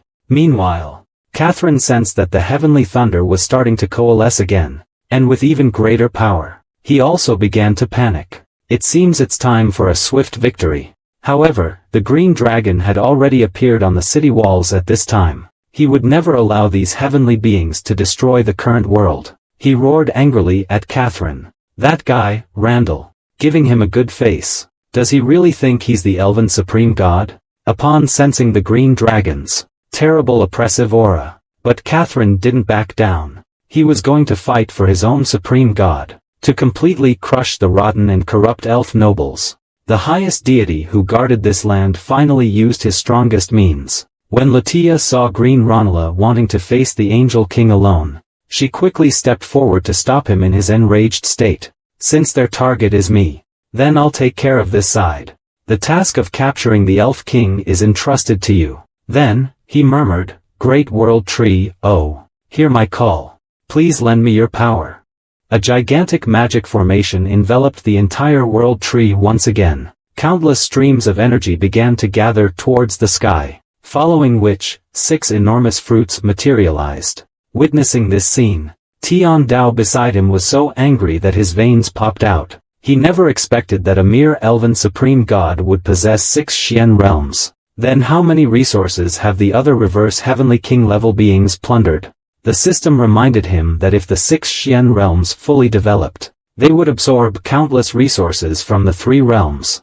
It asked if he needed to destroy it. However, Tian Dao was not in a hurry. Since he has hidden for so many years, it doesn't matter if it takes a little longer. I'd like to see how he'll handle this next. Meanwhile, the energy of the Xuanjia continuously surged towards Lu Lydia. With countless rays of light scattering, Lu Lydia transformed into her true form as a main god. Looking at such immense energy, Catherine was also shocked by the scene before her. He loudly questioned who you were. The staff symbolizing the 6 energies appeared beside Lu Lydia. He slowly spoke, I am the Elven Supreme God. But in Catherine's eyes, the true Elven Supreme God was only he, when he raised his sword again. Then he roared, divine magic. A giant sword with terrifying power struck fiercely at Lu Lydia. But Adon Lu Lydia didn't care at all. He merely muttered a phrase, and a barrier appeared before him. The terrifying sword was easily deflected. At this moment, Catherine was completely panicked. How could such terrifying power exist in the human world? Meanwhile, amidst the green dragon's roar, the Treants launched their final, all-out attack on the Gold Elves. At this moment, Legion Commander Michel was full of confusion. Why would the Green Dragon betray the elves? But he didn't know that. The Green Dragon, Isla, had never been loyal to the Elf King. And at this moment, the Dark Elf rebels officially launched their attack on the Golden Elves. Their leader, Zadar, also appeared silently behind Michel. A cold light flashed. It was aimed at Michel's neck. Sensing the danger, Michel quickly dodged. The blade only left a deep mark on his armor. Meanwhile, faced with the unstoppable rebel army, the Golden Elf legions were in complete disarray. The Elf King could only watch, filled with rage. He, unrepentant, continued to loudly berate a group of inferior races. But suddenly, a wave of light erupted from the Green Dragon's mouth. It shot straight towards the Golden Spirit Emperor. Luckily, the Golden Spirit Angel stood in front of him. Otherwise, his life would have been forfeit here. Seeing that the Green Dragon, Ira, intended to face them 3 alone, a scornful smile appeared on the Golden Spirit Emperor's face. Wanting to take on 3 at once, you have no chance of winning. But the next second, an elven angel was sent flying. Qing Tian, who could no longer hold back, descended from the heavens. Now it's 2 against 2. The girl raised her 20-meter greatsword, ready to challenge the highest deity of the elves. And everything he did, only for the faith he believed to be sacred in his heart. A gigantic sword shadow appeared, shattering the energy beam with one blow. But the next second, a new beam regenerated. However, he didn't give up. Countless sword shadows once again tore through the void, clashing against the energy beam with a clang, clang, clang. But his attacks couldn't harm Letitia in the slightest. Watching Catherine's reckless swings, Letitia simply raised her hand slowly. Give it up. You can't possibly defeat her before the heavenly punishment gathers, he muttered again. Countless vines suddenly appeared out of thin air. They quickly lashed out at Catherine. Facing the countless vines rushing towards her, Catherine could only pick up her longsword and fight back with all her might. But he just couldn't understand. Why would you shatter this hard-won piece? He roared loudly. Do you know how much effort the Supreme God has put in for the prosperity of the elf race? After hearing his words, Lu Lydia sighed softly. Peace was indeed hard-won. But this prosperity built on the suffering of others. I'd rather not have it. Immediately, another magic formation rose in his hand. A gigantic meteor suddenly appeared in the air. Under this terrifying pressure, the earth trembled violently. As the meteor continued to fall, the entire elf palace was shrouded in fear. At this moment, Catherine panicked too. He must not let anyone harm the Elf King. He flew towards the meteorite with all his might. He would use his own body to withstand this terrifying blow. And his self-sacrifice caused the meteorite to turn into countless fragments. But he himself was seriously injured. He fell towards the ground. With a tremendous boom, Catherine crashed into the ground, creating a large crater. I know you are a gentle child, but such gentleness cannot change the elves. Faced with Lydia's admonition, Catherine remained unrepentant. He shakily sat up, declaring that the elves needed no change. The next second, he threw himself before Letitia without hesitation. He clung tightly to her legs, refusing to let go. Catherine sneered. Since I can't kill you, then we'll perish together. At this moment, the power of thunder gathered in the sky again. Hazel's divine magic was about to descend. With a devastating flash of lightning, it struck directly at the two entangled figures. He just snapped his fingers. The 100,000-volt thunder tribulation was easily shattered. As the ruler of the entire world, he was preparing to modify the laws of the world for the third time. When they saw that Catherine wanted to use the heavenly valve to perish with Luludia, he merely sneered, "It seems the previous rules still have loopholes. If someone wants to use the heavenly valve to maliciously harm others, then that would be putting the cart before the horse." He waved his hand. "It seems the rules need to be revised. From now on, the divine punishment will only harm the triggerer. It will not have any impact on other beings. At the same time, no one will be able to help the triggerer withstand the divine punishment." As the world's rules were revised, Heaven turned and walked aside. "All right. You guys keep fighting." However, at this moment, Catherine's face was filled with shock. Who exactly is this person before her? They could actually easily defeat Rhaegar. Just how strong is he? Just as she was puzzled, a huge sound came from the sky. "The Elf King is dead. Surrender at once." Then, a mangled corpse, that of a maggot, was thrown down from the air by the green dragon. It was the Elf King, the one who had been clamoring incessantly just moments ago. Seeing this sight, all the gold elves were panicked. They began to abandon their weapons and armor, fleeing in all directions. Luludia looked at Catherine. Now the Elf King was slain. "Must you continue your futile resistance?" Catherine, however, coldly snorted. "These rebels still don't realize the severity of the situation." Suddenly, a pillar of light descended from the heavens. A figure slowly appeared. It was the current elven high god. To his credit, he disregarded the rules and personally descended to the human world. Audacious rebels. He even dares to kill the ignorant incarnation. He angrily looked at Letitia in the distance. "So you really have resurrected? Then I can't let you live." He didn't say a word and was about to kill Letitia. Meanwhile, Letitia also frowned.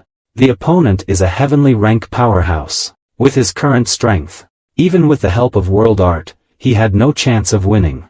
Randall didn't hesitate for a moment. He swung the weapon in his hand quickly. A devastating sword beam instantly tore through the void. It violently sucked towards Letitia. Letitia could only conjure a beam of energy light to barely resist. At this critical moment, Tian Dao simply waved his hand gently. That sword light dissipated in an instant. And Rundle's action just now successfully enraged Heaven. He dared to break the spatial barrier directly. It's simply too much. However, Rundle didn't realize the severity of the situation. He was still recklessly clamoring in front of Heaven. "Scum of the mortal realm. Do you think blocking one attack qualifies you to speak to a god?" At this moment, Heaven's will was utterly enraged. He flashed and instantly appeared before Lendl. Immediately, he unleashed a punch. "Since you know this is the mortal realm, then get back to your heaven." Upon seeing the elf supreme god disregarding the laws of the world and descending to the mortal realm, even Heaven's will was enraged at this moment. He raised his hand and punched Lendl directly in the face. "Since you know this is the human world, then get back to your celestial realm." With a tremendous boom, Rendell, having crashed straight through the elf temple, landed on the ceiling. He had completely lost the majestic aura he possessed upon his arrival. He was left only with the pathetic appearance of a beaten dog. Angry and resentful, Rendell struggled to his feet. "These damned fellows. They dare treat me like this. The gods will surely punish you for your transgression." Meanwhile, after dealing with Rendell, Tian Dao lightly flicked his wrist. "Right in front of me. He still dares to act so arrogant. Do you really think I'm just a decoration?" To see Heaven actually making a move, Qing Tian, standing to one side, quietly suggested counting down and destroying the elf god realm. But Heaven directly gave him a blank stare, telling him not to make trouble. Seeing her worshipped elf god punched away, the angel god king, Catherine, also fell into deep despair. She couldn't believe it was all true. She exclaimed loudly, "Who on earth is this man?" Luludia also looked helpless. "I've already told you. She is the heavenly Dao." Hearing this, Catherine's eyes dimmed. His heart turned to ashes. At this moment, he no longer had any thoughts of resistance. Seeing the gods of the Golden Elves defeated, the Dark Elves shed tears of joy. The days of oppression and humiliation were finally over. At this moment, they would avenge the previous humiliations they had suffered. But as they raised their weapons, preparing to kill all the golden elves, the dark elf supreme god, Reese, appeared before everyone. Facing the supreme god's obstruction, Shadal was puzzled. The golden elves treated us like this. Why would Reese still stop us? Since we have already won.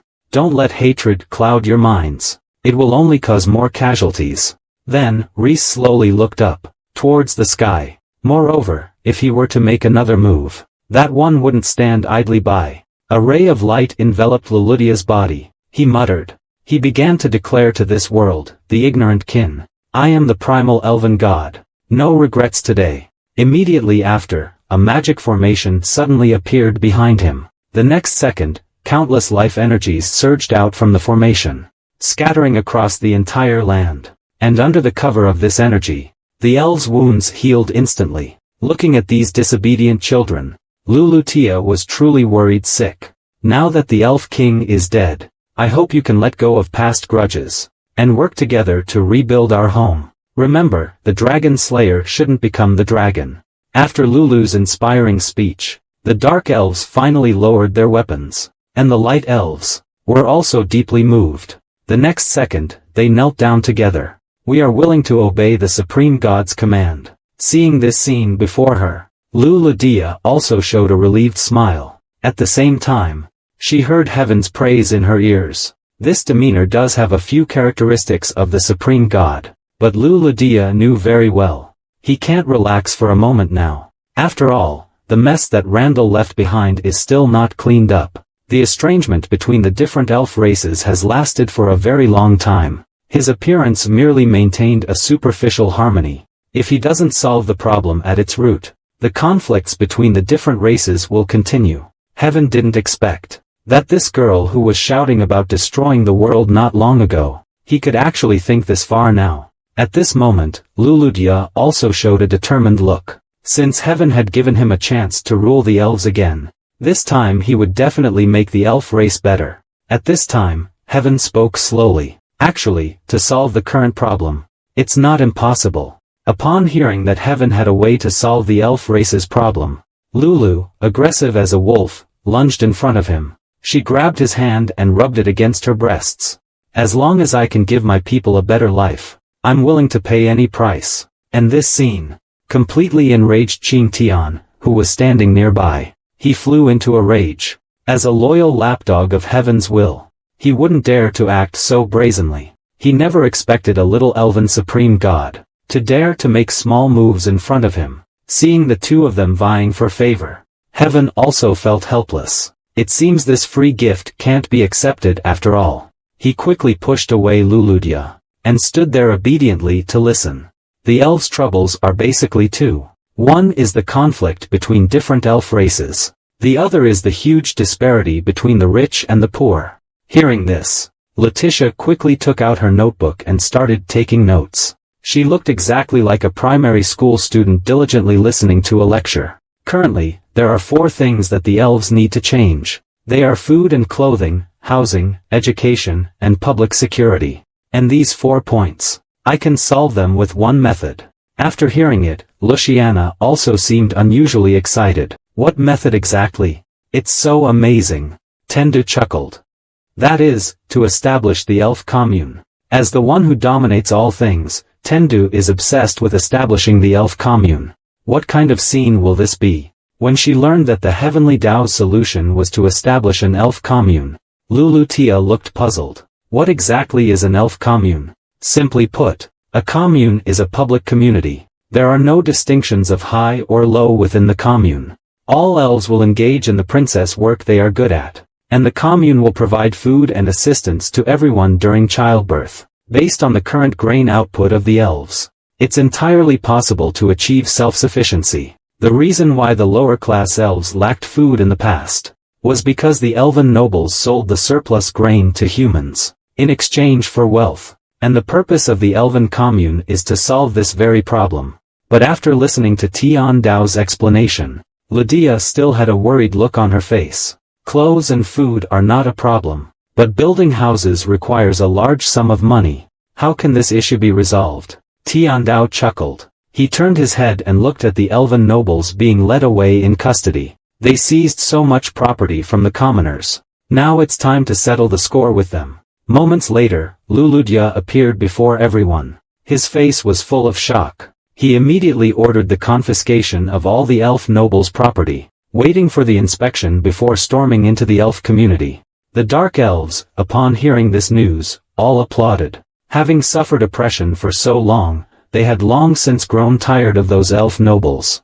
This moment, they finally got their wish. Watching countless treasures being sealed and confiscated. At this moment, the elven princess began to curse. He, who had been arrogant and domineering since childhood, still didn't take others seriously now. Little did he know that he was no different from anyone else now. Until the Shardal dagger was pressed against his throat. After feeling the fear of death, he only then stopped cursing, trembling with fear. At the same time, Tian Dao also slowly appeared before everyone. Now that you have lost your noble status, are you willing to work alongside other races? Michel, who now deeply understands the crimes he committed in the past, being able to live now is the ultimate grace. He slowly closed his eyes. I am willing to accept any arrangement. However, Catherine beside him snorted coldly. He remained immersed in his own wishful thinking. He roared.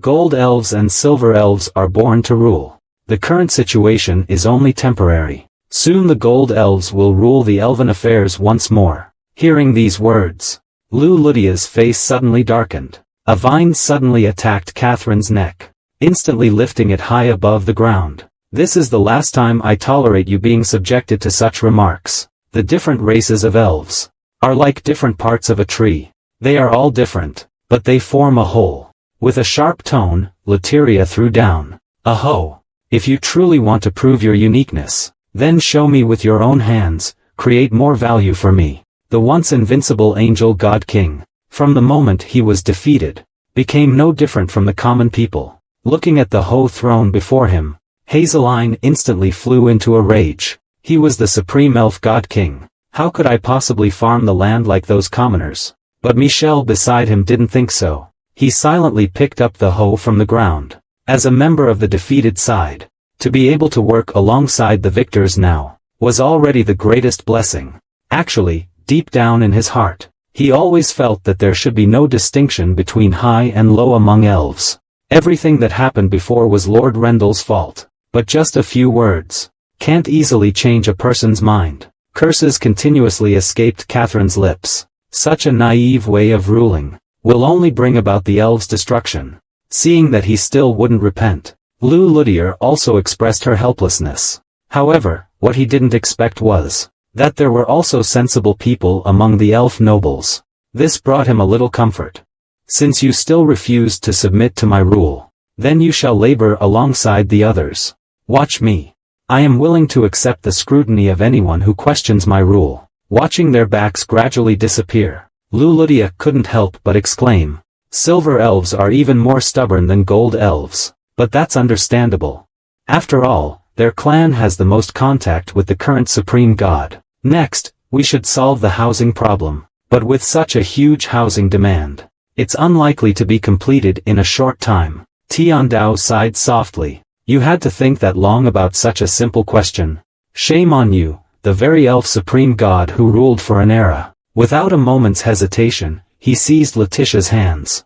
A magic array appeared. From the palm of his hand, countless vines began to spread downward from the world tree. In the end, they formed houses for the residents. There was actually such a way. At this moment, Luludya's eyes sparkled. Her admiration for the heavenly Tao deepened. After this enlightenment, Luludya clearly understood what she should do next. The magic formation reappeared, and houses rose from the ground once more. Among them was an elven library. Basic education was especially important for the elves, who were in dire need of rebuilding. He materialized all the magical knowledge he possessed into books.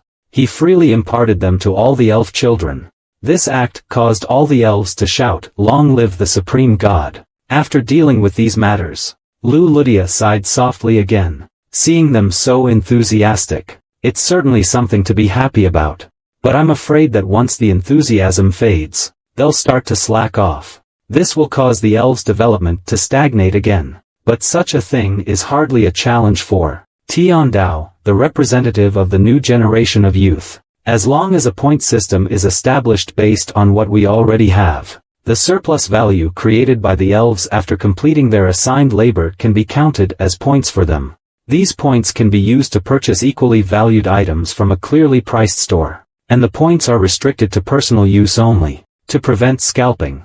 This will perfectly solve the problem you are worried about. Towards the stars and the abyss. Welcome to the Adventurers Guild. Midday. He, as the Heavenly Dao, arrived at the Sumeru Guild branch in the Elf Forest with the Elf War God, Tia. He followed Tia inside. The guild was bustling with people. It's quite lively. That year, I had my hands in my pockets. I didn't know what a rival was. Tian Dao looked around at the messages on the notice boards. He couldn't help but ask, the Defier of Heaven you mentioned earlier, wouldn't they be hiding in this Adventurers Guild? Tia smiled. He immediately replied, the Defier of Heaven wouldn't be here, of course. Qing Tian, beside me, couldn't help himself any longer. The constant cracking sound of his fingers implied a question. What do you mean? Could it be that you're deceiving our Lord Tian Dao?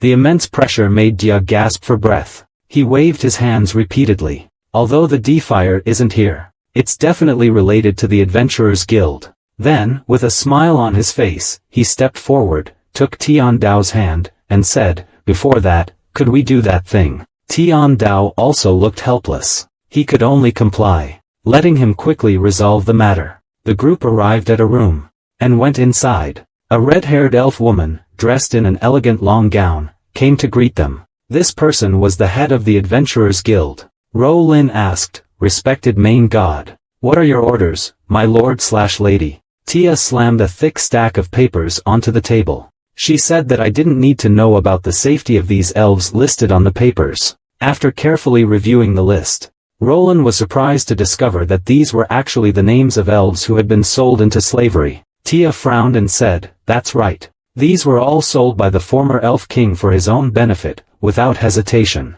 Now that I'm in power, we absolutely cannot let this happen again. After hearing Tia's words, Roland looked at the list in her hand. She picked up the teacup on the table and said as she sipped, my lord, I fully understand your feelings. But this matter won't be so easy to handle. It not only requires support in terms of manpower, material resources, and funds, but the search itself is harder than climbing to the sky. After all, the world is so vast. Roland, who still wanted to find excuses, instantly made Tia impatient. A staff appeared out of thin air. There have been 2 such incidents, and he, as the third Heavenly Dao, already knew that his predecessors hadn't restricted cultivators, but rather protected them, preventing them from directly facing the dangers of the outer chaotic realm. The so-called Xuanjia was originally a reliance created by the previous Heavenly Dao for cultivators to explore the chaotic realm outside, but the cultivators took it for themselves, using it to aid their own cultivation. Heavenly Dao couldn't help but shake his head, clenched his fist, and continued. It's a pity that these cultivators have the courage to face Heavenly Dao. But sadly, they only dare to face Heavenly Dao. They shouldn't limit themselves to this small world. The standard is the endless chaotic sea, creating 3,000 worlds. This is the right thing to do. The blue sky listened to such a moving speech from the side, eyes shining brightly. The sea is without a master. The heroic spirits are without a master. So cool. The system says your idea is good, but not everyone will listen to you. Heaven has a countermeasure for this, so you must know what they're thinking. Just then, the sound of flying dragons came from behind. Heaven looked, and smiled slightly. Here comes the sample. A red dragon slowly landed. There was someone on its back. Even before Tian Dao and his group arrived, many adventurers had already gathered around. At this moment, Tian Dao took a step, instantly appearing before them. He gave a greeting. This startled the Dragon Knight considerably. He quickly grabbed his weapon and shouted, "Who's there?" But to his surprise, the other party subdued him with just one hand. Tian Dao, however, spoke with ease, "Don't be so nervous.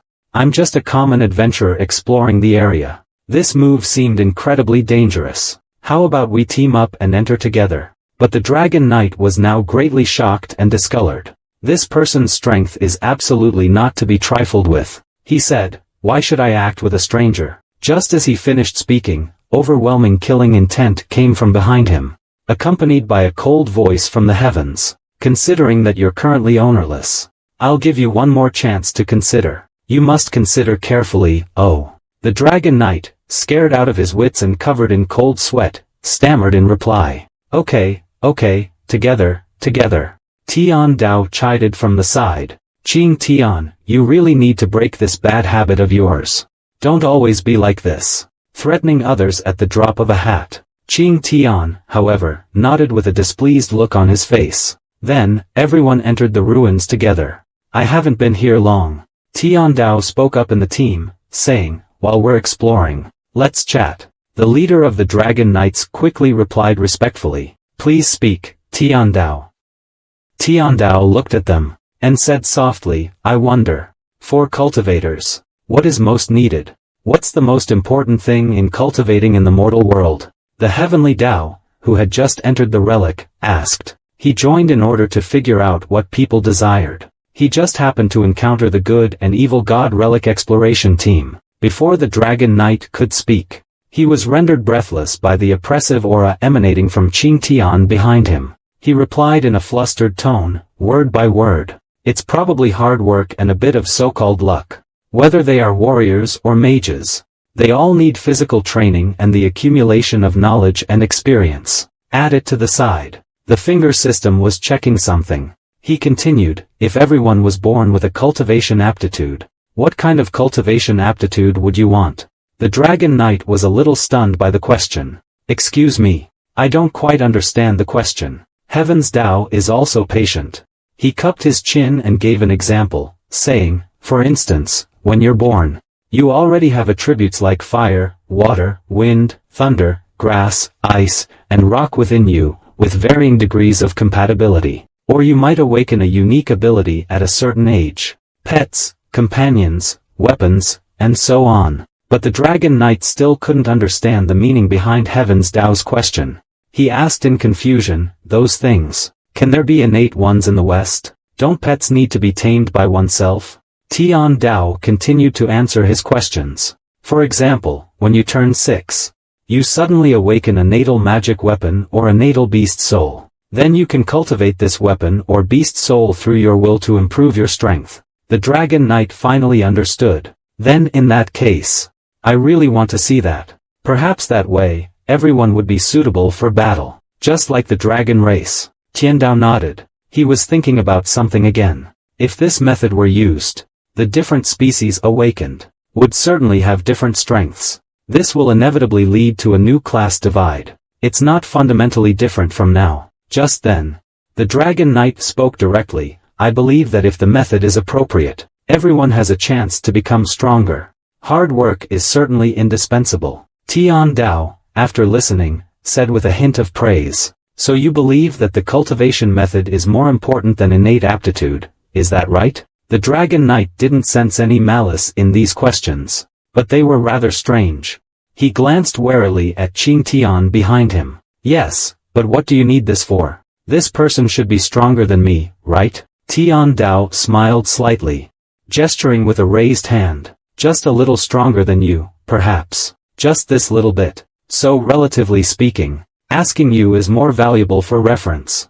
The Dragon Knight suddenly felt how insignificant he was. Tian Dao then turned to the eastern cultivator on the other side and gave a greeting. However, the other party was on high alert, staring at Tian Dao. His hand tightened on the sword sheath. Tian Dao saw this, saying, "Don't be nervous," with a smile. "I mean no harm." The system suddenly interjected, "If you had even a sliver of malice, these people would already be decreasing in number. If heaven had even a hint of malice, everyone present would cease to exist." After some questioning, he turned his gaze to an eastern cultivator, wearing a yellow Daoist robe, with a sword on his back. He clasped his fists and said, "I am Lin Meng. I wonder what business you have with me, brother." Tian Dao and system listened, and approvingly said, "What a good name. It reminds me of someone who kept a sky rat." They continued to ask, as a mid-stage fourth-order cultivator, "What do I want most?" Lin Meng felt very uneasy. This person saw through his strength at a glance. There was no other way. He could only answer, of course, I want a root. My master said I lack a root. In the future, I will only be stuck at the 5th level. I will never be able to reach the realm of a celestial being in this life. The system formally explained that the root he referred to was a spiritual root, and he was already 240 years old. But for a cultivator who was already at the 4th stage, he only had 60 years left. Time was running out to break through to the nascent soul stage. Listening to the system's prompt, heaven knows. Having a spiritual root doesn't guarantee becoming a strong cultivator. Not having a spiritual root doesn't necessarily mean you're weak. And now you're already a 4th order cultivator. This means your efforts haven't been in vain. Lemon, however, looked helpless. He felt a little unwilling. Cultivation is, in itself, defying heaven's will. If one cannot reach those heights of cultivation, even the loftiest achievements will eventually turn to dust. This made heaven frown slightly. He let out a long sigh. Why does he feel that cultivation is always going against the heavens? He's trying hard to suppress his anger. Who told you that? But Lin Meng spoke with a righteous air. My master did. After all, the very nature of cultivation is to seize the spiritual energy of heaven and earth. It's an act of strengthening oneself. Therefore, divine punishment descends. This gives heaven a huge headache. Today's cultivators have a great misunderstanding about cultivation. He covered his head and slowly said, why don't you consider it a test? As long as you pass the test, you become a strong person of that realm. If they really wanted to stop cultivators from becoming stronger, then the heavenly valve shouldn't be so weak. As long as it acts when they cross realms, the heavenly valve's power would surpass theirs by several realms. That's not always the case. Lemon listened. It seemed to make a lot of sense. You're right, but I still think hard work is more important than talent. At this time, the group walked and walked until they came to a sinkhole. A stone door was opposite them, bound by many thick iron chains. Tian Dao thought it was about time. His whole body emanated soul power. He smiled and said, let me give you one more piece of advice. The most important thing for a cultivator is perseverance. To figure out the true thoughts of cultivators. He, as the heavenly Tao, even mingled with the crowd, interrogating them one by one. Now, it's also clear that the cultivators don't have any major issues. Qing Tian also roughly saw that the heavenly Tao was quite puzzled by this. I immediately wanted to wipe out these people. What are you doing? Ow! You're switching systems again. All cultivators know that hard work is more important than talent. But everyone wants higher talent. If that's the case, then I just need to give everyone the same talent. Wouldn't that be great? Qing Tian listened. That's a good idea. The same talent is best. The same thoughts as well. All loyal to the heavenly Tao. That would be truly perfect. This wild idea even made heavenly Tao can't help but complain. Do you want me to create an assembly line for cultivators? What I meant was to give all newborns the same talent. But each individual's allocation would be different. As long as they make good use of their talents, that will be the direction they need to work hard on later. Qing Tian immediately echoed, my lord is right. Just then, a large door slowly opened. A powerful spiritual energy rushed out from the door. The crowd at the entrance cheered. Qing Tian immediately noticed it, shouting, masterless. This isn't a knight at all. The Xianjian. So the god of good and evil isn't dead yet. He clenched his fists, filled with shame.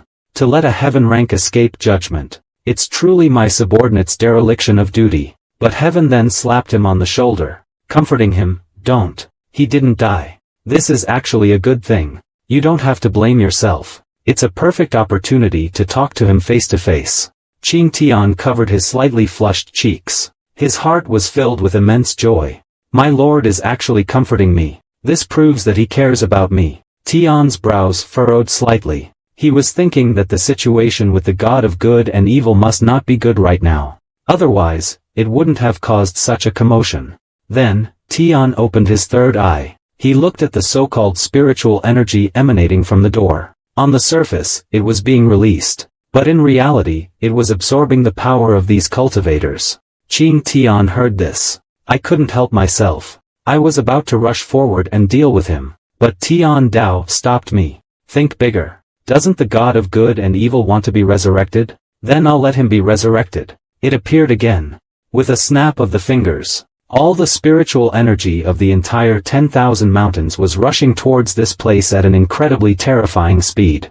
Everyone at the entrance immediately noticed that the spiritual energy had become even more concentrated. They felt like they were about to ascend.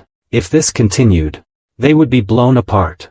The direction where all the spiritual energy converged was where the God of good and evil was. At this time, a huge purple crystal inside the suspended world emitted bursts of light. Tian Dao addressed the object, "Speak it out." The crystal shattered explosively the next second.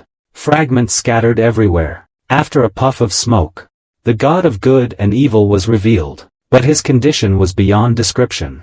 There was a distinct suture line in the middle, as if he had been torn in half by some primordial beast. The woman before us, with half her face missing, patched up all over, is the God of good and evil. Simply because someone disliked her, she was torn in two. Near death, he can only revive by absorbing the power of others. And in the heavens above, the blue sky witnessed everything that transpired below. He asked with a puzzled face, "My lord, is it really a good idea to help him like this?" Heaven smiled and said, "Even if I didn't help him, he would still resurrect. It's better to just do him a favor. Besides, if I don't intervene, the people below will be drained dry by him." As the heavenly Tao intervened, the cultivators gradually regained their senses. The Dragon Knight was drenched in sweat.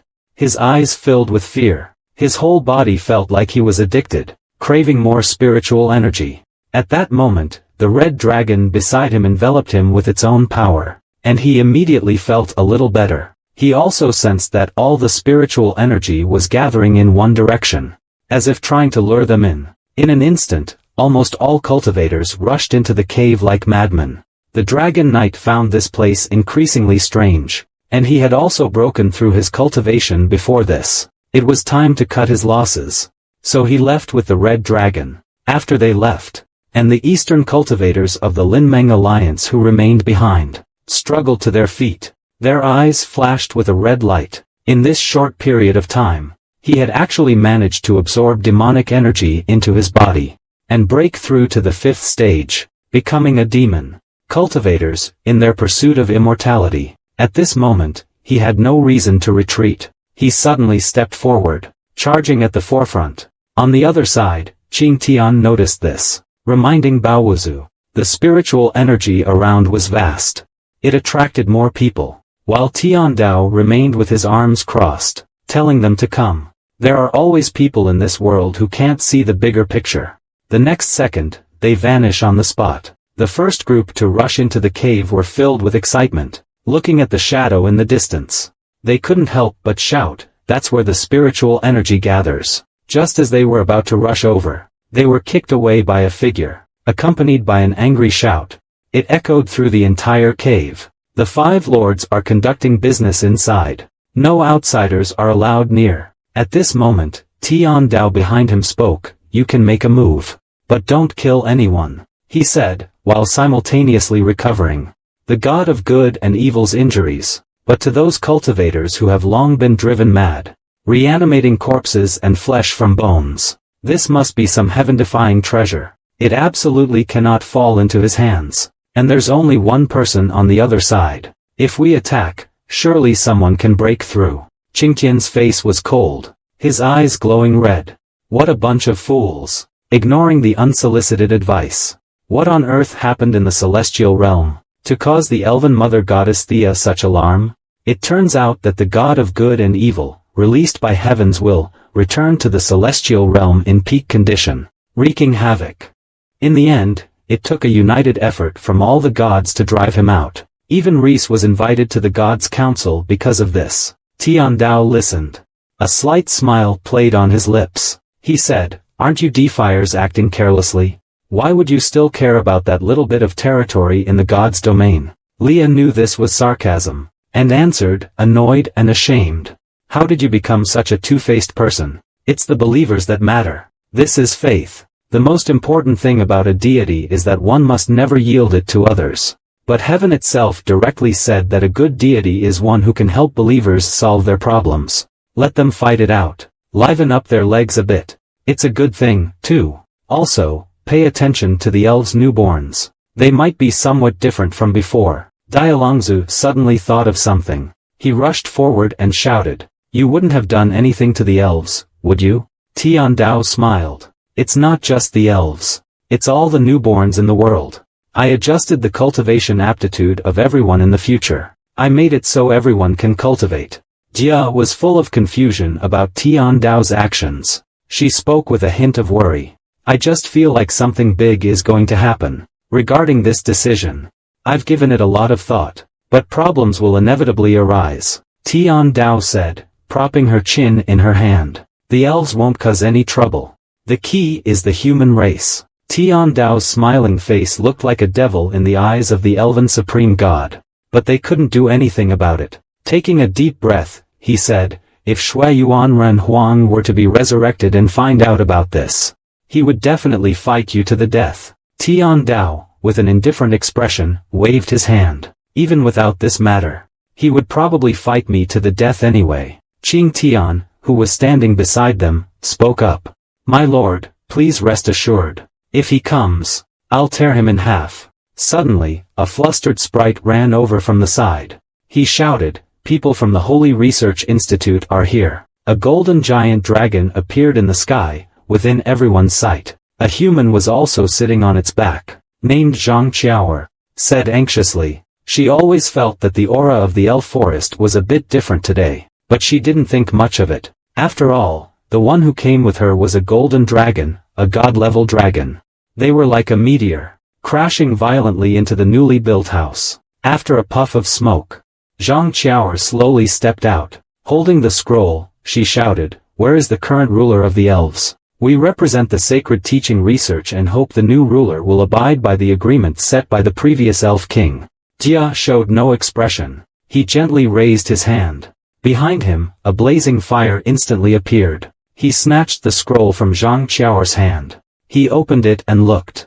The treaty states that they must unconditionally provide supplies to the human nations every year. Human nobles who commit crimes in elf territory must also be handed over to humans for punishment. A policy of exchanging slaves between the elves and humans. Looking at this absurd treaty, he couldn't help but crush the scroll in his hand. He instantly ignited a flame, turning it to ashes. Zhang Qiaoer below was already filled with anger. Such a provocation of the sacred declaration. Then don't blame me for being impolite. I was just about to rush forward, when I was suddenly pushed down to my knees by the golden dragon beside me. The dragon's body also prostrated itself beside me. It spoke, "Joel, this boy is young and inexperienced. Please forgive him, elven goddess. Who exactly is he, that he could make the golden dragon and the holy knights kneel before him? It's because they are facing the golden spirit martial god." The terrifying pressure made the golden dragon tremble involuntarily, and beside him, Zhang Qiaoer was. "This is." As the elf mother goddess, Jia spoke slowly. "I thought it was some golden dragon. So it's the dragon mother's son. Nors, it's been 20,000 years since we last met, hasn't it?" Zhang Qiaoer was still puzzled. Her gaze kept scanning. "It's been 20,000 years. This woman is incredibly well preserved. So supple." Such bold words from a golden dragon. Norse almost wanted to strangle him immediately. "The one before you is the previous elf supreme god. If we're talking seniority, she's practically my grandmother." He quickly bowed and forced a smile. "Since you're here, there's nothing to worry about. Let's go at once." Just as we turned around, icy words came. "Halt. Do you think the elf forest is a place you can just come and go as you please? Do you think you can leave whenever you want? I demand that you return all the elf slaves sold by the former elf king." Zhang Qiaoer, upon hearing this, immediately became agitated. It's impossible to agree to such an unreasonable demand. Those elves are already the property of our Holy Research Institute. A cold laugh was heard. "I expected you to say that. But I've already acted." The magic orb in Tia's hand reveals a scene. This is somewhere in the underground city of the Holy Research. At this moment, the door opens. A man, drenched in sweat, walks out. The guard sees him, and immediately lets out an evil laugh. "Are you done yet? It's our turn now, isn't it?" The man smiles. This is just the beginning. You think we're like you, lasting only 3 seconds? Deep within the room, 2 elven girls were seen bound and hanging, at the mercy of a large man who was wantonly abusing them, cruelly toying with them, causing them to moan. But just then, a figure suddenly appeared behind them. A dark elf drew a dagger. He stabbed the humans. The man swiftly killed them both. The 2 at the door were also instantly killed. Pay for your crimes. He then comforted the bound girls. The new elf king has shown you the way home. Zhang Qiao watched all this. Completely unbelievable. You're declaring war on the Sacred Research Institute. Jia looked down at the speaker with the eyes of someone looking at trash. No, I'm not just targeting the Sacred Research Institute. It's everyone who oppresses the elves. The Elf Mother, the first deity who ruled the elves. Faced with such overwhelming pressure, ordinary people can only surrender. But to save all my people, I would even risk war with all of humanity. As for the person in front of me, the pterosaur must repair the houses you damaged before leaving. Watching them repair the houses from a distance, Tian Dao smiled and said, "It's come to this. You've really gone all out this time." Jia just smiled at Heaven's Path. Compared to you, this is nothing. Heaven's Path waved a hand, turning to leave. It seems the elf commune should be able to thrive. I'll also come back from time to check on the progress. This sudden departure made Jia feel a little reluctant. After all, he only needs to be responsible for the elves. But Tian Dao is responsible for all living beings under heaven.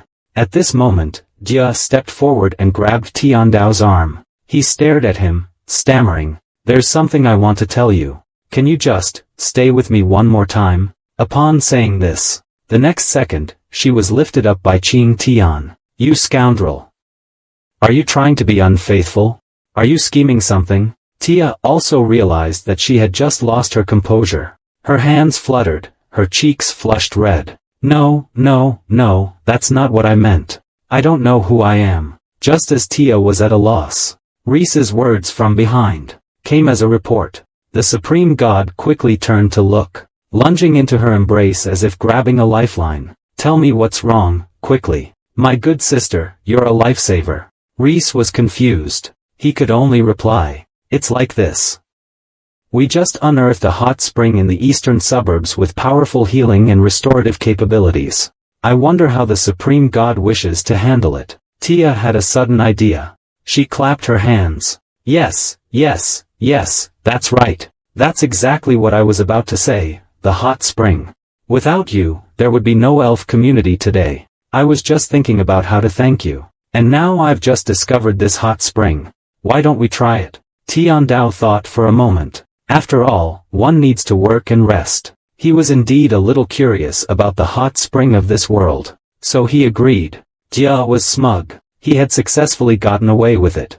So they came to the hot springs. Jia, ever thoughtful, was still asking if they needed any service. But Tian Dao directly refused. Qing Tian even shouted that there was no need for a master. He had enough with me serving him. Men's bathhouse entrance. If no one else is, then I'll help you clean your body. Just thinking about what's coming next, Qing Tian couldn't help but let out a series of silly giggles. The next second, he was thrown out the door by Tian Dao, leaving behind the words, "Don't let anyone enter the men's bathhouse. Especially you." Qing Tian pouted. He had no choice but to obey. He suddenly looked back at the men's and women's signs by the door. A shocked smile spread across his face. For the sake of showering together, he actually switched the men's and women's signs in the bathroom. Incredible. Just because of the one above, the heavenly Tao who rules everything. Inside, Fan's face was full of self-righteousness. He hummed a little tune and was about to go inside. After all, he was entering the women's bathhouse. He hadn't disobeyed the master's orders.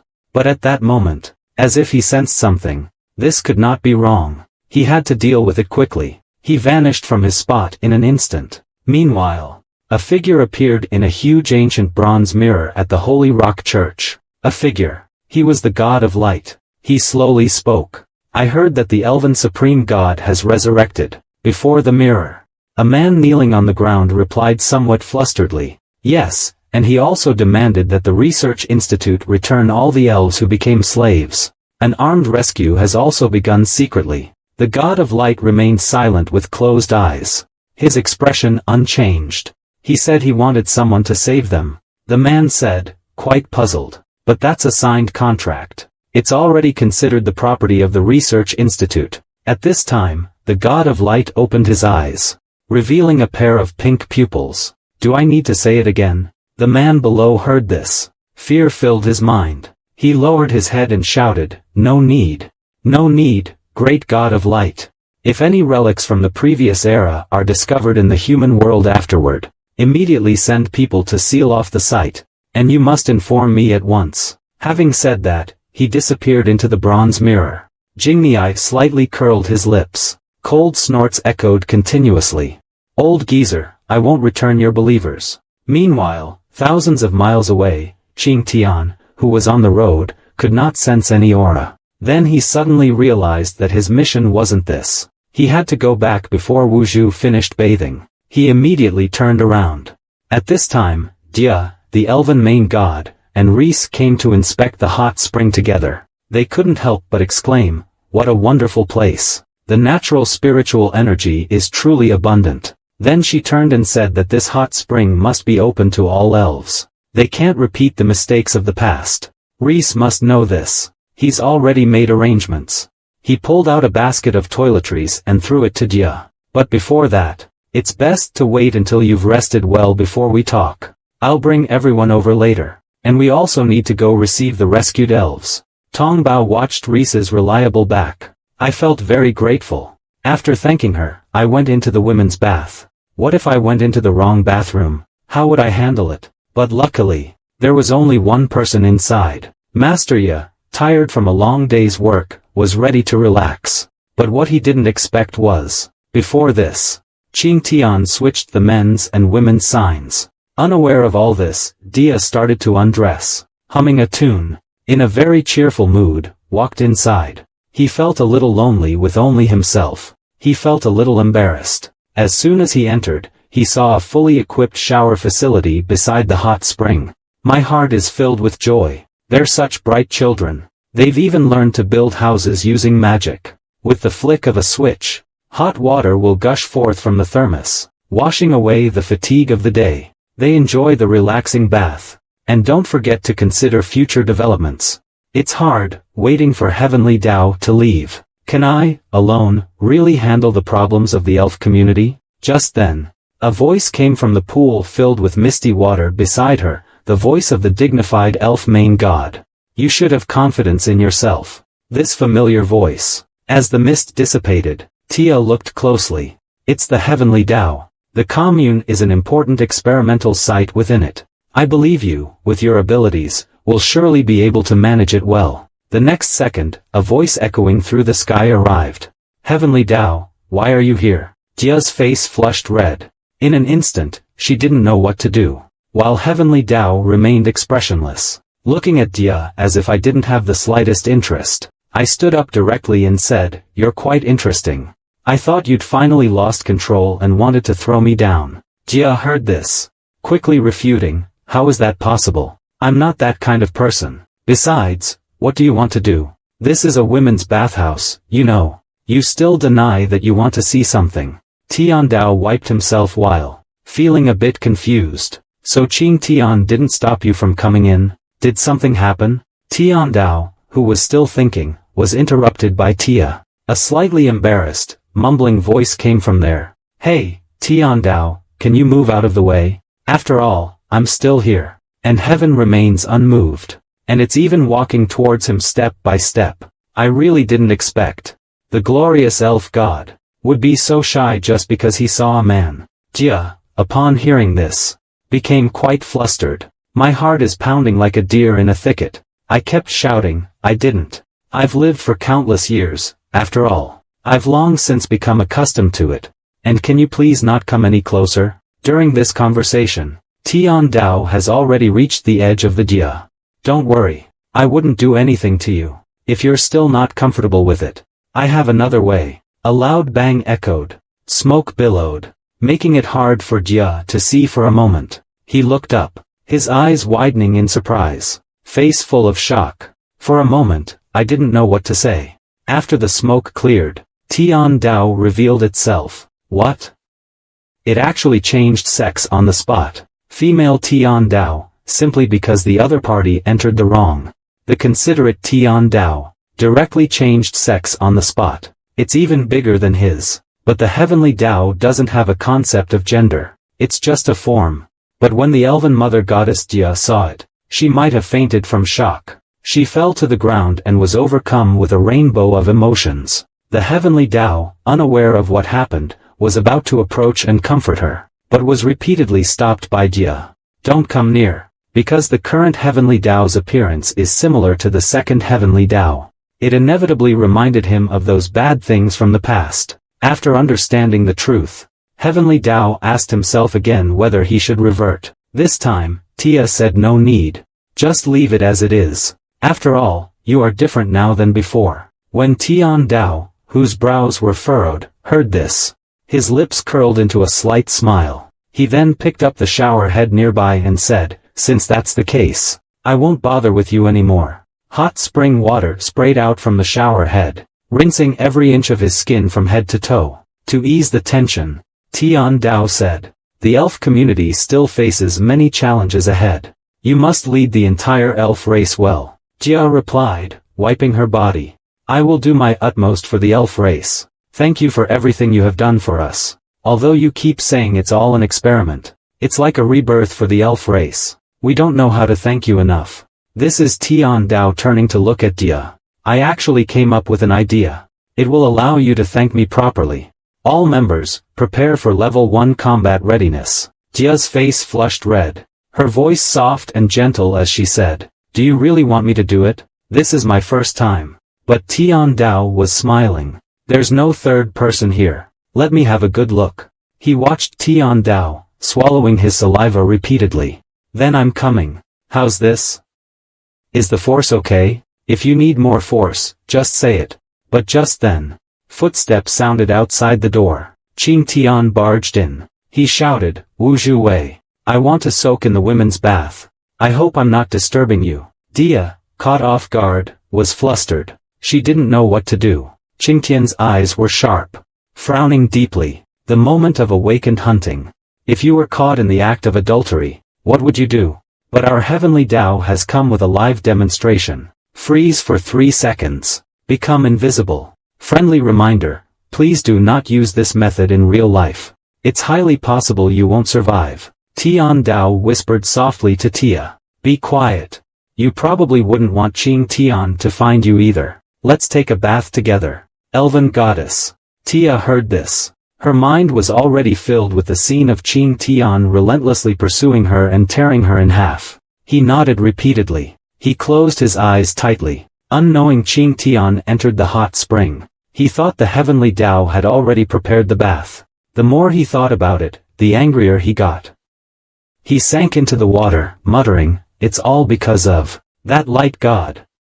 He made me miss the chance to bathe with Wu Zhu. Next time I see him, I'll definitely rip him in half. The two people beside him quietly walked past. I'll have to settle the score with him later. But as he reached the bathroom door, Jia accidentally kicked the basket, which was noticed immediately by the sharp-eyed Qing Tian. Qing Tian immediately reached out and grabbed Jia, and his invisibility disappeared. Terrified, Jia's mind raced.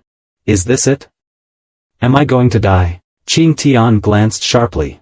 Then, with a move of his human chain, he bound Jia, rendering him completely immobile. Why are you here? Were you trying to ambush me? Hearing saw the unfavorable situation. Sighed. He could only say, Sir, please let him go. It's all a misunderstanding. Isn't it because you secretly tampered with things? That's why Jia was led astray. That's how all these things happened later. Qing Tian looked up, staring at the basketball in disbelief. No, it's Tian Dao, asking Wu Zhu. How did you become like this? Tian Dao also realized that she really didn't need to maintain her goddess persona anymore. The clock chimed. The tower returned to its original form. Qing Tian quickly covered Jia. You can't look at something without an owner. Just then, the sound of bustling footsteps and conversations came from outside the door. Rui pulled back the curtain and said, My lord, we came in. Before he could finish, he saw this scene. A group of people instinctively retreated. This matter is simply beyond explanation. Back at the guild, he sighed. The image he had just built up was completely ruined. Qing Tian said beside him with disgust, "Aren't you satisfied after seeing the body of the ownerless?" Tian Dao also said, "Actually, making them forget isn't that difficult." This made Dia feel a sense of crisis. At that moment, Reese walked into the matter. He greeted them first, making sure he didn't disturb them. Speaking of the forest of forests, the latest news came from the outskirts. The army of the Holy Third Reich has entered the border. He is the master of this world. Gender shifts at will. But just as he was enjoying his bath, the foreign Sacred Empire army pressed against the border. The leading dragon knight shouted that they had now entered elven territory. He had to raise his guard. But his soldiers were secretly delighted, because they had always dreamt of this day, capturing an elf to take back as a slave. It was a pity they couldn't sell them to the merchant guild now, or sell them when you're tired of playing with them. Their discussion was quite enthusiastic, as if victory were already in their grasp. Meanwhile, beside them, an old soldier, his face etched with the hardships of war, softly muttered, "Youthful. They don't know the horrors of war." But the new recruit still smiled. "We are the Imperial Legion of 30,000 men. If you're scared, why did you have to come?" A weary veteran snorted coldly. "War is cruel. Once you underestimate war, it will definitely strike you a heavy blow. And the reason I came is because of orders." This is the battle cry of the Dragon Knight leading the front line. The situation changed instantly. The soldiers below quickly formed ranks, forming a solid wall. Then, before everyone's eyes, a massive figure appeared before them. On the Ent's shoulders, a woman was seated. A majestic voice echoed, "Humans who have entered the elf territory without permission, leave immediately." The Dragon Knight looked closely. He didn't expect the opponent to be so bold. One person came to stop them. A lewd smile appeared beneath the helmet. "This girl is really pretty. He must capture her and make her a slave." The opponent's warning only earned them the Legionnaire's scorn. The woman paid him no heed. Another warning echoed. The Dragon Knight was angered by her ignoring him. He shouted at her, "You elves, for doing such a thing. Don't think you can get away with it. We've lost so much. We'll take back just as much from you." It was at that moment. Tian Dao, unnoticed in the grass nearby, spoke. "I'm just giving you some advice. Leave now. You might still be able to save your lives." But the Dragon Knight ignored this suddenly appearing figure. He immediately ordered an attack, intending to capture all the elves. Watching the army charge towards him, the girl sighed silently. Tian Dao was also quite helpless on the sidelines. Neither side intended to speak properly. After all, he had given a warning. A fight would be none of his concern. To fight an army of 30,000 single-handedly, faced with such a disparity in strength, he, as Tian Dao, could only watch the battle unfold, because he knew the outcome was predetermined. Moreover, the war had nothing to do with him. After the 3 warnings from the Elven Supreme God, Jia, were ignored, he summoned the staff representing life. "Awaken, forest." Suddenly, the trees within the surrounding area began to tremble. One by one, blood-red, tearful eyes violently opened from the tree trunks. Twisting their branches, they charged towards the human soldiers. This sudden change caught them off guard. Countless vines, branches, and thorns, which were normally part of the house's structure, had all become weapons in that moment. They instantly broke formation. The recruits, never having witnessed such a sight, instinctively wanted to flee. But his head was cut off with a single sword strike. The leading Dragon Knight stepped forward. "Maintain formation and engage the enemy. Anyone who flees, this will be their fate." After seeing that, the warriors could only sluggishly move forward. They joined the Dragon Knights to contain the Ent's attack. The mages in the army also started chanting spells, launching wave after wave of fire spells, roasting the Treants ahead. Meanwhile, the watching Heavenly Tao couldn't help but exclaim, "The reason why humans are so strong is because they excel at cooperation. They can think of all sorts of suitable ways to expand their combat power." But unfortunately, this battle, the outcome was already predetermined. The fireballs that slammed into the Treant were extinguished instantly by a green light. Wielding their powerful branches, They launched their counterattack. High above in the sky, blinding light flickered. The elven chief god, Jia, looked down from above, watching the leading dragon knight charge towards him. The other party also knows.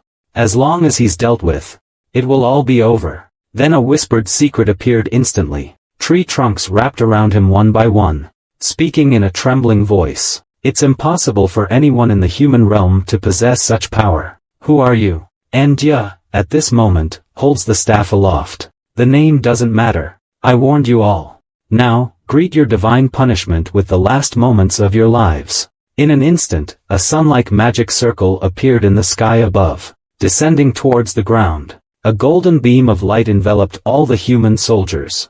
In a flash, it all turned to ashes, leaving only the ground where they talked. He watched helplessly as his 30,000-strong legion was annihilated. The dragon knight's heart was filled with fear and despair. Who are you?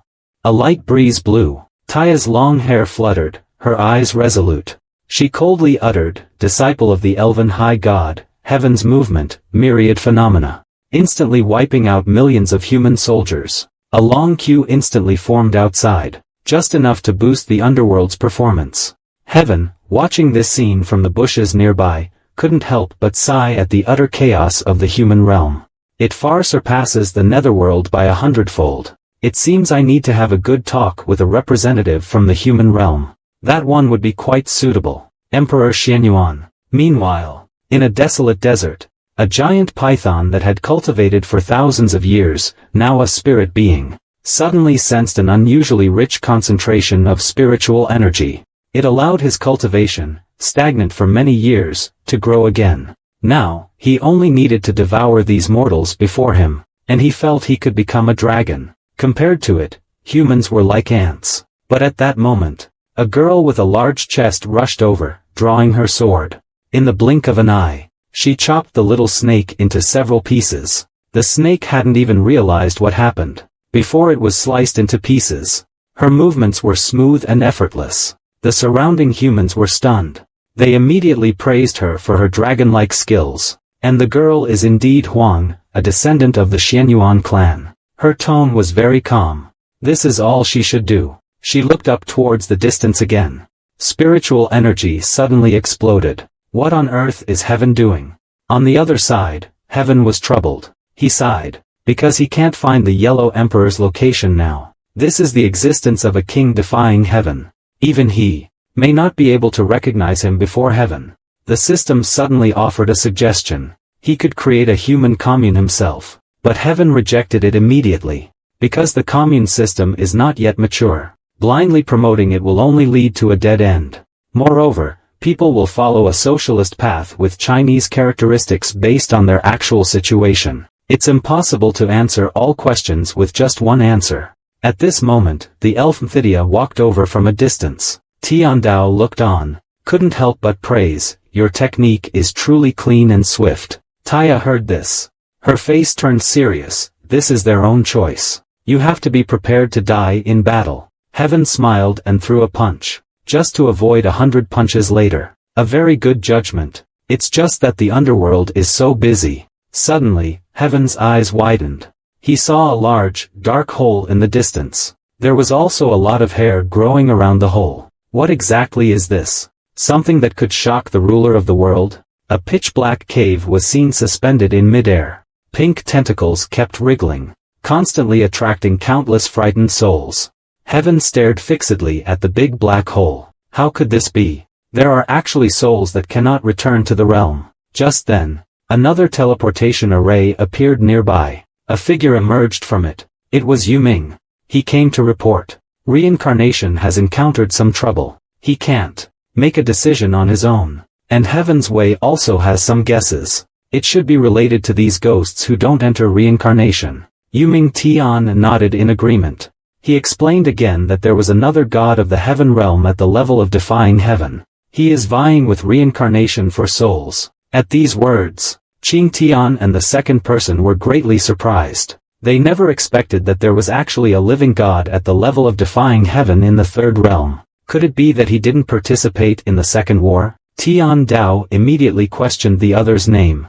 Yu Ming Tian slowly raised his head. When the Grim Reaper heard this name, Jia shuddered. It was actually him. Although they weren't very familiar, it said that no matter who's believers, he takes 30% of the souls after death. Because the number isn't very large, most deities have accepted the Grim Reaper's practice. Heavens will furrowed his brow after hearing this. He's quite efficient. But unfortunately, he's messed with the wrong person this time. I want them all. Qing Tian, who was standing beside him, perked up upon hearing this. He volunteered to lend a hand. But before Heavenly Tao could speak, Yuming Tian frowned slightly and said, "You'd better not." As he spoke, a longbow formed in his hand. Although he is of the transcendent level, he seems slightly stronger than Qing Tian. "Let me do it." Qing Tian was about to object, his stance ready. Tian Dao intervened, stopping the two of them. "Neither of you are holding back at all. Stop it. Being a reverse Heavenly King level, you haven't walked the path to immortality. And in the second case, almost all reverse Heavenly King level strong individuals participated. Yet, there are still gods who wish for peace and tranquility. You have successfully caught my attention." The next moment, he gently swiped his small hand towards the big black hole. In an instant, he cut off. No, it was after he severed the tentacles around. The Heavenly Tao group then walked into it. It was a world of utter darkness. Countless rocks stood on the ground. The space was filled with the breath of the dead. The atmosphere was grim and terrifying.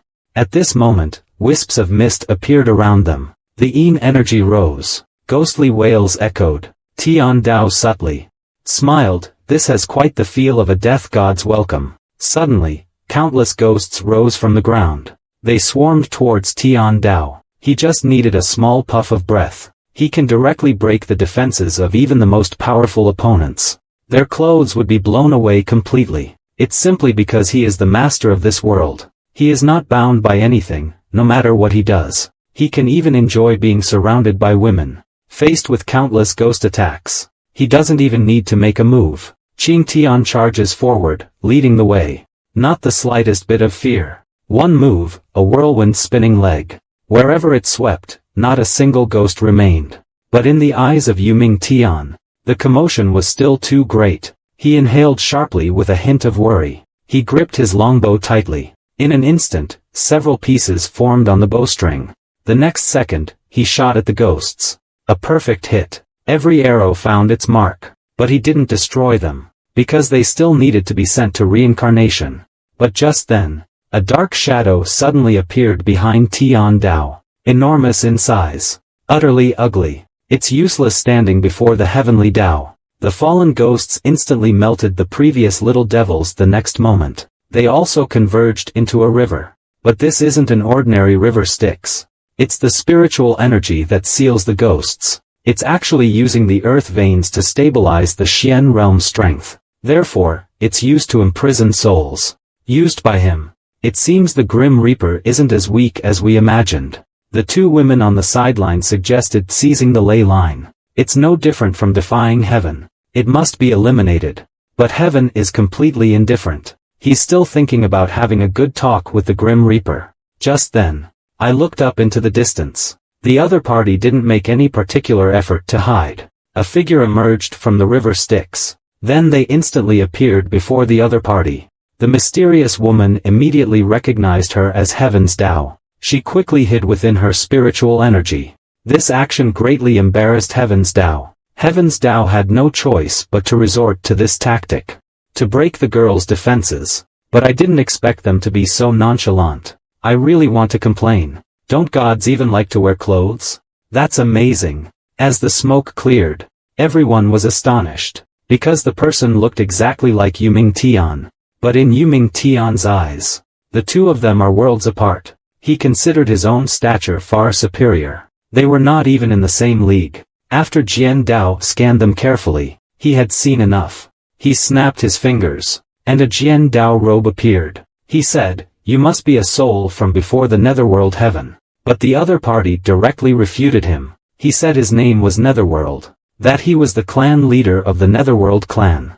Its sole remaining heir. That the world's spiritual energy had plummeted in the past, leading to the near extinction of his clan. But he, for his people, he wanted to break through his soul to the outside world. transforming the chaotic energy into spiritual energy. But he failed. The chaotic energy consumed him. When he awoke again, the world had undergone a drastic change, entering the age of gods. And his body had become one of the incarnations of the heavenly Tao. So he didn't step onto the ancient road to heaven. But the current problem is the ownership of the soul. Reincarnation is now repaired. The soul should be reincarnated. After hearing this, Yu Ming, after all, the other party is heaven, could only remain silent and obey. Just then, heaven suddenly had an idea. He wanted the other party to work in the netherworld. But Yu Ming had lived for countless years, accustomed to a leisurely life. How could he return to the life of a 007 agent? A direct annihilation. But the next moment, he retracted his words. Because the temptation offered was simply too great. It was the ability to resurrect members of the long-extinct Netherworld clan, those long dead. With a mere wave of his hand, he could bring them back to life. There was nothing he couldn't do. And this was the compensation he offered. At the cost of resurrecting the Netherworld clan, making them work for him. But the other party was very cautious. It's almost unbelievable. Why are you helping me so much? But Tian Dao leaned in closer. Don't overthink it. This is just a trade. I'll help you revive your people, and you and your people will help me manage the D gene. This is perfectly fair, isn't it? Yu Ming could only silently agree, but this also left him very puzzled. Heaven could have easily killed him, refined a new heavenly Tao incarnation, or resurrected and enslaved his people. Why would it make this kind of deal with me? As soon as these words left his mouth, Tian Dao sighed deeply. So in their eyes, I'm just a devil. Then listen up as he gives me the finger. The so-called Tian Dao is to treat all things fairly. Naturally, he wouldn't force anyone. So, are you willing? Are you willing to accept this deal? Looking at Tian Dao's incredibly sincere face, after a moment's hesitation, he reached out his hand. Happy cooperation. The two had reached a consensus on this matter. Yu Ming Tian stated that since he was joining, he must return all the souls he had previously collected. Yu Ming naturally agreed. He raised his hand towards the sky. In an instant, a vortex-like formation appeared. The surrounding river Styx began to surge. It converged towards him. Not long after, it formed a soul orb. These were all the souls that had been collected earlier. After Yu Ming Tian inspected them, something's not right. Although there's a vast number of soul orbs, they're missing the souls of the recently deceased soldiers of the sacred Third Reich. You wouldn't be secretly keeping some of the souls, would you? That's not something the Queen of the Underworld would take lightly. He didn't secretly keep those souls. They weren't absorbed by him at all. Because the soldiers worshipped the god of light. After death, one's soul would naturally be taken away by the light god. And upon mentioning the light god, Qing Tian suddenly remembered that he had an important matter he hadn't reported. While heaven was soaking in the hot springs, he had sensed the light god's aura. He must have descended to the mortal realm. And it was precisely because of this bastard that Qing Tian's plan failed. Tian Dao pondered. It seems necessary to make a trip to the sacred Third Reich. Qing Tian also understood Tian Dao's thoughts and quickly approached. Looking at Qing Tian's expectant gaze, Tian Dao immediately said, "You don't need to come this time. You've become Tian Dao already. He should stay away from women. When faced with a beautiful girl's advances, he should directly choose, no way. Bringing him along would only cause trouble. Besides, the underworld is short-staffed right now. I'll help solve the problems of the netherworld first, then look for him. I hope that by the time he returns, the underworld's construction will be going well." Just as Heaven's Will was about to leave, the master of the Yu Ming heavenly sect had something to report. The Yellow River Ghost Emperor, a human from the Xianyuan clan, was not dead, and they had all come to see him. After hearing this, Heaven's Will sighed helplessly. Did the previous Heaven's Will just achieve a lonely extinction? He was too lenient. I'll go talk to them. Then he walked towards the torn space. After Heavenly Dao left, Yu Ming approached Heavenly Yu Ming. Can we cooperate well between us? Heavenly Yu Ming's expression didn't change. Since this is the Masterless One's order, we must cooperate well. If I find out you've caused any problems, you know the consequences. After hearing this, Yu Ming said, "Truly, he is my physical body." And at that moment, A pair of hands suddenly appeared behind them, resting on their shoulders. Don't dawdle, get to work. I have to finish the job quickly so I can go find the homeowner. Meanwhile, the sacred Third Reich is about to rise. Heaven tossed a gold coin, catching it in my hand. Engraved on the coin was the sovereign of the Charles XI Empire. But now, the empire provides the deity with believers. The deity provides protection for the empire. This is the coexistence method that became popular after the second incident. But just then, a bucket suddenly rushed out from behind me. It moved quickly and ran away in a flash. The gold coins in his hand are gone. Seems like a habitual offender. It's a pity he chose the wrong target. He's still a little short compared to me. Then he went to the watermelon stall nearby. Boss, are your watermelons ripe? If they are ripe, I'm going to ask you. You must know the little boy who was just here, right? The boss was relieved to hear that he wasn't there to chop his melons. He said that the boy's name was Peter. He's a notorious petty thief from the East End slums. He also has a sister who's involved in a less than legitimate business. After learning this, Tian Dao was a little confused. Doesn't he worry that the boy might steal his melons? But the boss said that the underclass has its own rules. If you want to find him, you'd better forget it. Because I heard that his sister is making a deal with the devil. Hearing that there's actually a devil, I instantly became interested. I dropped all my money bags, and turned to leave. Leaving only one sentence for the boy named Peter. You should always be righteous. Guang ate his melon and walked towards the East District. I have to see just how shady this business is. It shouldn't be anything like dealing with the devil. He soon arrived at a small alley. It was bustling around. Amidst the noise, there were many seductive whispers from women. Handsome boy, don't go. Stay and play a while. You're so handsome. Even just coming in for a while is fine. I can give you a discount, you know. Even throwing in some extra isn't impossible. But Tian Dao, facing such a scene, held his gun steadily, and smiled it off. It really is a good place to make a deal with the devil. Meanwhile, Qing Tian is hard at work. The woman worked tirelessly to earn money, only to support her man's visits to brothels. But the man, blinded by basketball, showed no appreciation for her hard-earned money. He simply smiled faintly, and tossed the gold coins into the air. Everyone scrambled to grab them. Just then, a nearby door slowly opened. I could see an old man. Tian Dao greeted him and asked if the money was enough for a private room. The old man readily agreed. He was led into a room, surrounded by women, reached paradise. But being Tian Dao, this wasn't even enough to fill a tooth crack. So he called in a group of people in various costumes, all sorts of types. He could be satisfied no matter what kind they were. But Heaven's path hesitated at that moment. But that was just on the surface. In reality, he had already opened his heavenly eye, scanning each one as they came in. He could see everything clearly. After a round, he smiled. He already had the answer in his heart.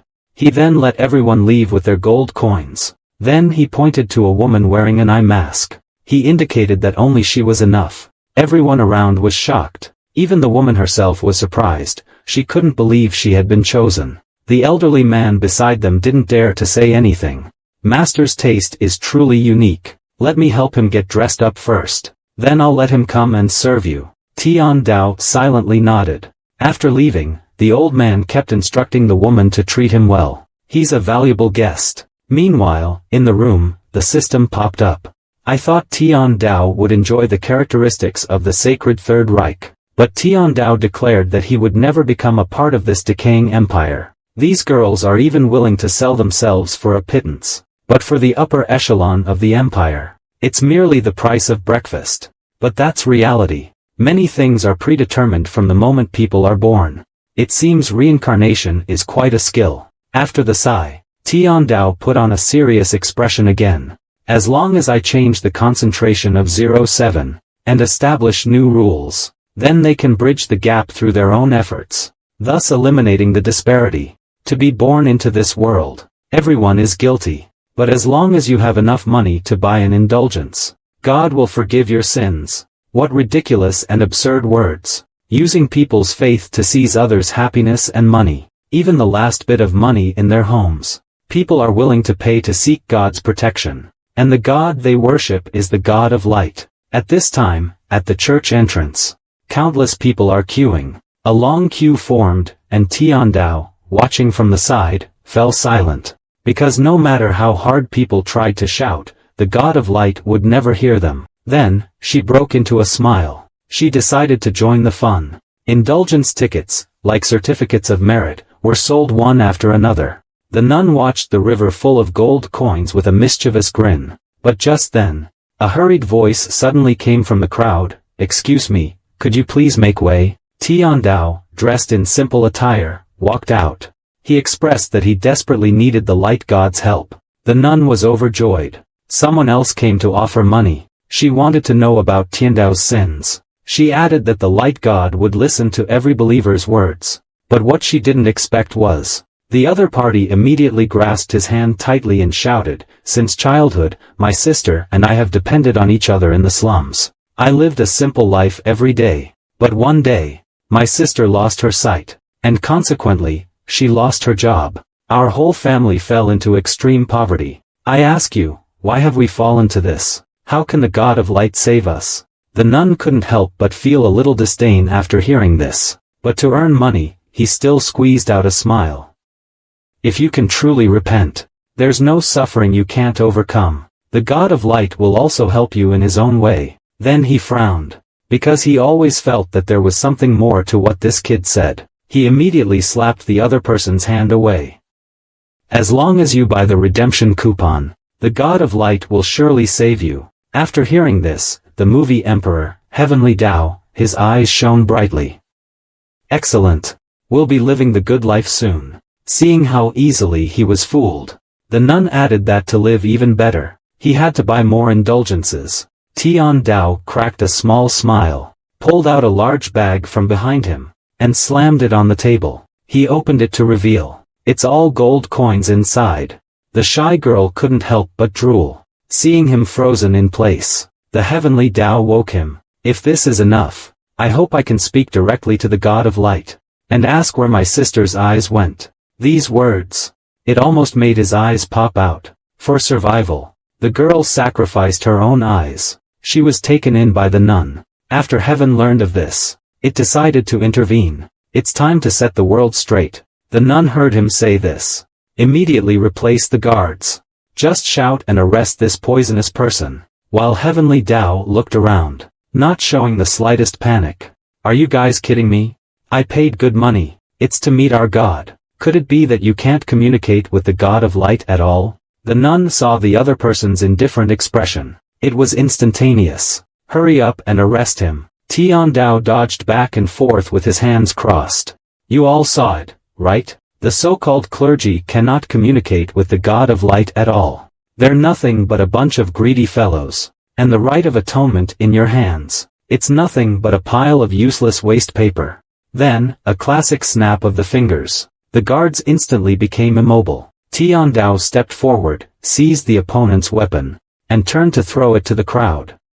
"Do you see clearly now? They are a despicable organization that uses your faith to profit. If you truly want to change your destiny, I can only rely on my own hands. But seeing Shuni like this, something bad is going to happen." He hurriedly shouted, "You lowly scum! Do you intend to desecrate the great God of Light?" Upon hearing this, everyone knelt down, crying out their fear and begging for forgiveness.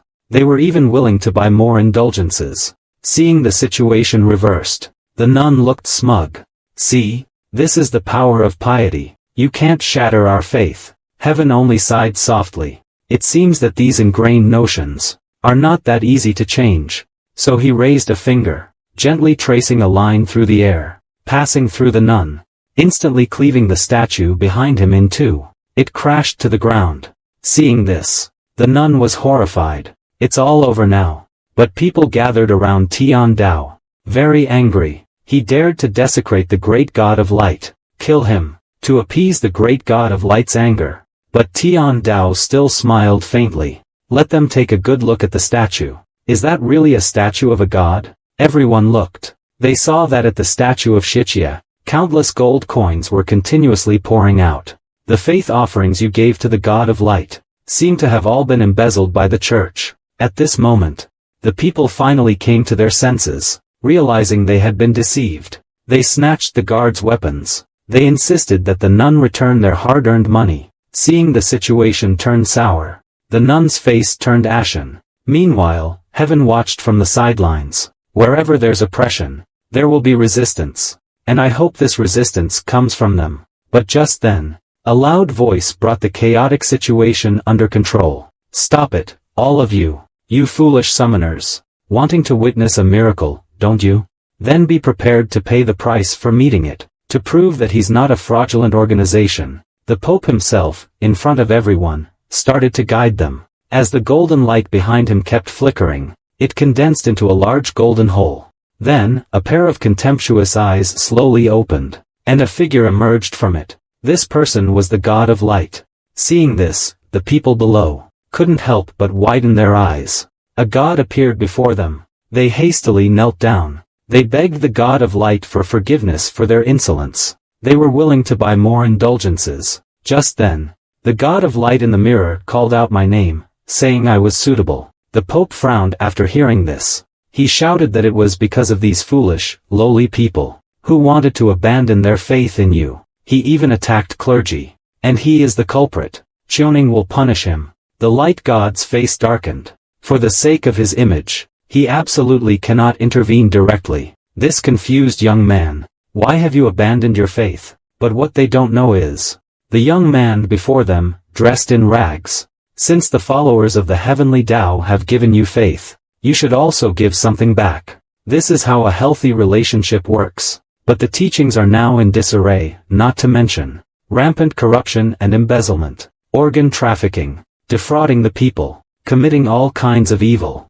And what has your faith as subjects done? This is the Pope's cover being blown. He roared angrily. Who gave you the audacity? How dare you be so disrespectful to the great God of Light? You, a group of obtuse heretics. Don't you hurry up and prove your loyalty? Kill this rebellious disciple. Instantly, upon hearing this, everyone tightened their grips on their weapons and moved closer to Tian Dao. They felt that doing so was simply to atone for their sins. They also hoped that after Tian Dao's death, they could receive the forgiveness of the God of Light. Such actions couldn't help but make Tian Dao sigh. His kindness was not understood by anyone. This was also the reason why he hated the divine church. It's simply black and white. Such an extreme approach of not responding to your followers for a long time will cause their faith to crumble. No wonder your Church of Light hasn't been able to expand. The God of Light remained silent. Meanwhile, the people around Heavenly Tao couldn't contain themselves. How dare you defame the great God of Light? They immediately charged towards Heavenly Tao. Just then, a stone statue head of the God of Light flew from afar and landed before everyone. The violent impact caused everyone to panic. Then, an angry voice was heard. While I was away, you dared to secretly bully my master? Unforgivable. You all must die. So many of you ganging up to bully a young man who can't even fight back, just for speaking a few truths. They have to pay the price with their lives. What they didn't know was, the person before them was a being of the heavenly Tao, who could erase them with a mere gesture. And they weren't even worthy of the heavenly Tao making a move. Because the efficiency of Qing Tian working overtime was heartbreaking. At this time, not far away, the God of Light in the mirror looked at the somewhat familiar back, about to speak. But I was interrupted by Qing Tian. Damn it!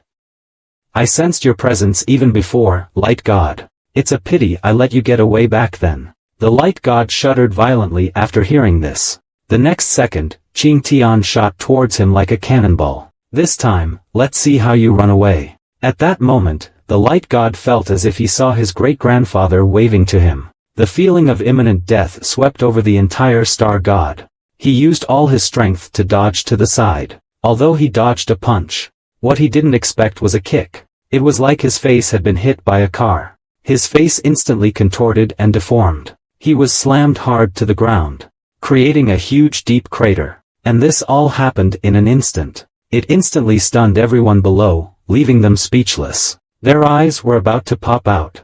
Heaven was also quite helpless. He didn't play fair, just went ahead and attacked. Actually, he didn't want to destroy their faith. He just wanted the gods to do some real work. The smoke gradually dissipated. Qing Tian dragged the God of Light, who had a look that seemed to be craving praise, to heaven. This way, he shouldn't be able to escape. The man with the holy light sword opened his eyes. His voice trembled slightly. It was as if his vocal cords were left at home. Are you Heaven's will? I haven't participated in any rebellious actions. Why are you targeting me? Heaven's will leaned closer after hearing this. I'm not targeting you. I just hope you can lower your head and take a look at your followers. They even abandoned everything for their faith. But what they ultimately got in return was poverty and contempt. And you, as their God, just collect their faith without doing anything practical. That's a bit unreasonable. The God of Light coldly snorted. So you came here just to reason with me? I don't believe you, he said, the words barely leaving his lips, when he was seized from behind by Qing Tian and thrown to the ground. Tian Dao slowly crouched down. How about a deal? Not only will I let you continue preaching, but I will also help you expand your influence. The God of Light smiled. Everything comes at a price. There's no such thing as a free lunch. Intelligent people are just endearing. The so-called price is to truly listen to the voices of your believers and strengthen your control over your teachings. The church members who are deceitful in their hearts and actions. These words made the God of Light think he was hearing things. The system suddenly appeared like that. He couldn't help but speak. He thought that heaven would strongly dislike religion. But heaven explained that making all the people abandon their faith was unrealistic. It's better to control it from the source. Let the deities set an example. Then he showed a kind smile. In other words, you will expand your sect, under my supervision, and be a good religion. Willingly or unwillingly, the God of Light was also helpless. He looked at Qin Tian behind him, that kind expression on his face, and chuckled. Could I possibly refuse? After hearing the satisfactory reply, Tian Dao looked at the panicked crowd behind him. He did his classic finger snapping again. Instantly, the crowd felt dizzy. It was as if they had drunk hundreds of pounds of strong liquor. They fell unconscious. Only the Pope and the nun were left standing. Because heaven is very vengeful. With a kind smile, he slapped their shoulders hard with his powerful hands. Hello. It's time for you to pay for what you've done. The two of them trembled, and turned their heads. That was just a hypothetical. If AO apologizes now, is it still in time? The next second, their screams echoed through the sky. What wrong had the woman committed? She had her eyes gouged out on the spot. And the one who did this to her was the supreme heavenly Tao. Just because these azure eyes were not his heavenly Tao. He then turned to look at the God of Light, trading in and healing organs. Look at what your church members have done. But after hearing this, the God of Light just shrugged it off, because he felt it was the believer's own choice. Perhaps it was their faith in him. Tian Dao leaned closer, expressionless. It's clearly your subordinates who did wrong, but it makes the victim reflect. This approach is indeed more arrogant than the heavens. It's precisely because of your approach that only cares about the number of believers, and ignores the needs of the believers, that the Church of Light has become so decadent. Now that you have chosen to cooperate with me, reform is inevitable. Besides, you can rest assured about this. After the reforms, the glorious divine church will be even more glorious than it is now. But before that, shouldn't we return the stolen souls to Tif? Meanwhile, under a dilapidated eaves in Tinglin Cave, Peter flung open the door, happily sharing his joy with his sister, for he held a gold coin in his hand. This is enough for the two siblings to live on for a long time. But the woman showed no reaction after hearing this. Instead, she hugged Peter. Worriedly, she asked, "Today's guest really came because of you, didn't he?" These words left Peter somewhat stunned. But as he looked at his sister, she suddenly cried out, "My eyes are back." The woman slowly removed the black blindfold from her eyes. Tears involuntarily streamed down his cheeks. A pair of bright, azure eyes appeared in the previously empty sockets. He could see his younger brother again. He excitedly clenched his fists. With utmost sincerity, he said, "Thank you, great God of Light." This scene was witnessed by heaven and the God of Light. Just a small act of kindness. This will satisfy the believers. Serving the believers is what a God should do. After hearing this, the God of Light could only obediently bow his head in agreement. Then he decided to make a trip to the underworld. Meanwhile, in the underworld, business was booming. Ghostly figures, orderly and well-behaved, queued slowly, moving towards the depths of the underworld. Because all the departed souls must undergo a just judgment, before they can be reincarnated, to see if you can become a human again. With a loud awakening sound, the gavel strikes the courtroom. Who committed what crime? Here, the guilty will finally receive their verdict. One will pay the price for their deeds in life. And at that moment, two stubborn people arrived. Wails echoed throughout the hall. We were framed. But even if we were wrong, you should let the great God of light judge us. Who do you think you are? From the high platform, Yuming Tian's brows furrowed. Under this boundless heaven, all souls must enter the underworld established by heaven. None can defy it. But your crimes, trafficking in people, selling organs, and raping women, bullies and cowards, your crimes are heinous. Do you have anything else to explain? The Pope below immediately panicked, continuing to quibble. This wasn't done by us. Some people are still stubborn even when facing death. Just as Yuming Tian was about to deliver punishment, Yuming, who was standing nearby, interrupted. Drag them away first and throw them into the oil pan. Fry them in hell 100 times. The two people were dragged away. Yuming was displeased. Why did you steal my judgment? But Yuming said that heaven sent him to help. The two fell silent. After all, they looked exactly alike. I want to retort, but it feels like I'm criticizing myself. But this can't stop Yuming Tian, who is already enraged. Stop it right now. Only the Yama of the underworld can say these words. Moreover, your current weight is far from enough. Yuming heard this. And he didn't fear the opponent's offensive at all. Is the weight you're referring to the 2 lumps of fat on your chest? Then I'm indeed not qualified. But just as a great battle was about to begin, a word instantly extinguished it. Husband, your feelings for the two of you are really quite good. Seeing that it was Tian Dao who arrived, the two women immediately stepped forward, each taking one of Tian Dao's arms. Yuming seized the opportunity. Is the heavenly Dao here to check on my governance achievements?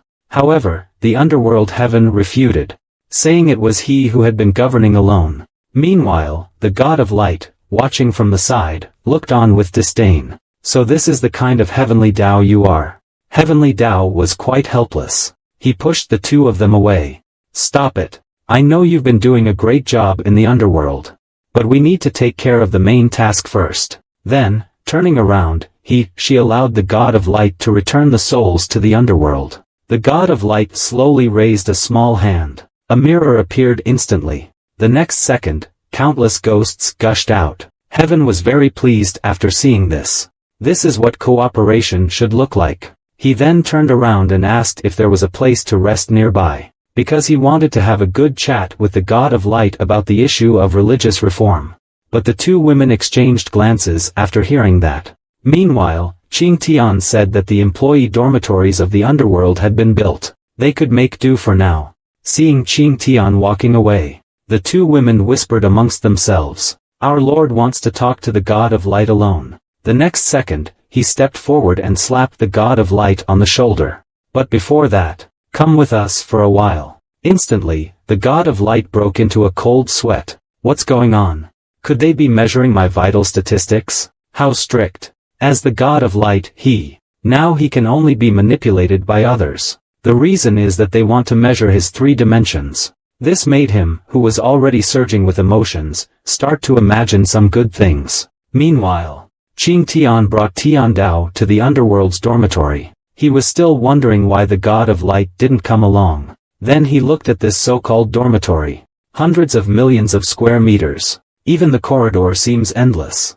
It's a bit too luxurious, isn't it? But he looked completely normal today. This is the dormitory for the underworld staff, after all. It's not because of you that you're being treated specially. He was probably pondering in the heavenly Dao hall about improving the basic benefits of the underworld staff. That's an idea. Then he let Qing Tian lead the way again. After only a few days' travel, they arrived at a room with exquisitely refined decor. Tian Dao fell into deep thought upon seeing it. Don't tell me all the underworld employees live in such luxury. Qing Tian, however, wore a self-satisfied expression beside him. He looked complacent and unconcerned. The room simply had to be the most special. Tian Dao sighed softly. He explained that he didn't usually come here often. Having such a nice room is a complete waste of resources. Qing Tian echoed from the side, saying it was all because of Yumingtian and the others acting on their own accord. I'll scold them later. Right now, you need to rest well. Let your subordinate relieve your fatigue with a massage. We should start with your mouth, first. After saying this, Qing Tian slowly closed his eyes. Open your mouth. His face flushed slightly, preparing to greet something. But what awaited him was a slap across the face. The next second, he was thrown out the door. Qing Tian, not giving up, knocked persistently on the door in Inner Mongolia. He kept shouting, begging to be let in. He was really good at it. After all, Tian Dao was already used to it, ignoring it completely. The system popped up at that moment, indicating that Qing Tian just wanted to show his loyalty. But heaven said he didn't need this kind of approach. The underworld is running smoothly now. You're doing a pretty good job with the basic work. Just don't overdo the formalities, that'd be better, he said, loosening his robe and belt. If that's the case, then let's take this time to relax. The room was filled with steam, but the heavenly being's enjoyment was suddenly interrupted by a knock at the door. Thinking it was Qing Tian, still not giving up, he told him to go back, saying he didn't need anyone to serve him. But what he didn't expect was, but the door was slowly pushed open, accompanied by an extremely shy voice. A small voice came, "You asked me to come. What is it you want to discuss?" The one who came in was the maid version of the goddess of light. If it were you, who was in the middle of a shower, and suddenly a girl dressed in a maid outfit burst in, and the other party was a god, what would you do? The light god was seen trembling all over. His eyes narrowed into slits. After seeing the current situation, the atmosphere at the scene was extremely awkward. The next second, he immediately rushed out of the door. "I'm sorry, I came at the wrong time." But he turned around and bumped into a pair of springs. De Ji Dian's shy face slowly lifted. "It was Yuming Tian's two people. Who let you out? Go back and continue serving the masterless." After hearing the light god, he was about to explain the reason, but was thrown back by the two of them together. Tian Dao watched the terrified light god. He sighed. It seems they're behind this. Sometimes, even as the heavenly Dao myself, I can't understand what they're trying to do. Do you have anything to say? Meanwhile, outside the door, the Yuming sisters were anticipating something. Qing Tian was tied up beside them. At this moment, the god of light finally mustered his courage, and finally spoke. "Do you need me to scrub your back?" Heaven remained silent. It seems Yuming and Tian do have some skills in this area. Then they asked the god of light to sit down and chat. It was still about the previous topic. "You want to expand your faith in the human world. I can help you. But the prerequisite is that you must fulfill your own obligations. Serve every believer to the best of your ability." And when the god of light heard this, he immediately knew. Heaven's intention was to use his believers to spread his own thoughts. Heaven then looked expressionless. "So, it can be understood like this. But in my opinion, this is merely a way to standardize the cognition of ordinary people. In today's world environment, it's unrealistic to provide education to everyone. The best way is to use religion as their guide. Rather than letting other religions grow wildly, it's better to cooperate with a trustworthy deity." Then he carefully examined the god of light again. "Say, did you choose this outfit yourself?" The god of light's face instantly flushed red. "No way I chose it. It was those two bastards." After listening, Tian Dao spoke again in an amused tone, "But it does suit you quite well. Alright, enough joking around. To help you gain more followers, we first need to create more divine techniques." Like a shy maiden, the god of light, for the first time in tens of thousands of years, spoke, in such a gentle tone. She spoke so sweetly. "With my current strength, I can't mass-produce divine skills." At this moment, Heaven's Dao chimed in. "That's why you need my help." She slowly raised her hand to her forehead. He pulled out a golden, glimmering object. The light gradually spread. Gradually, it evolved into hair and limbs. This was actually a heavenly manifestation. With just a flick of the wrist, golden light flashed. It transformed into a heavenly manifestation, suddenly appearing in everyone's sight. Then, heaven snapped its fingers. A magnificent outfit appears. And this incarnation of heaven is the azure sky. Behind the holy light sword, someone is panicked. How did you summon the azure sky? But Heavenly Tao smiles. Didn't I tell you before? It's to help you create miracles. Then, turning to the azure sky, he says, from today onwards, you will stay by his side, continuously creating miracles, to gain the faith of more people. After hearing this, the God of Light could only nod in agreement. After all, the other party was heaven. It was hard to refuse, but at that moment, heaven suddenly felt dizzy. Seeing heaven's reaction, everyone quickly asked. Then, he slowly stood up. Clutching his head, a system message popped up. Because heaven is the strongest incarnation of heaven, resurrection requires a massive amount of power. So the sudden consumption was too intense. His current symptoms are equivalent to anemia. Upon hearing this, heaven was also helpless. His current eating habits are outrageous. Why didn't you tell me sooner? Then, the sound died down.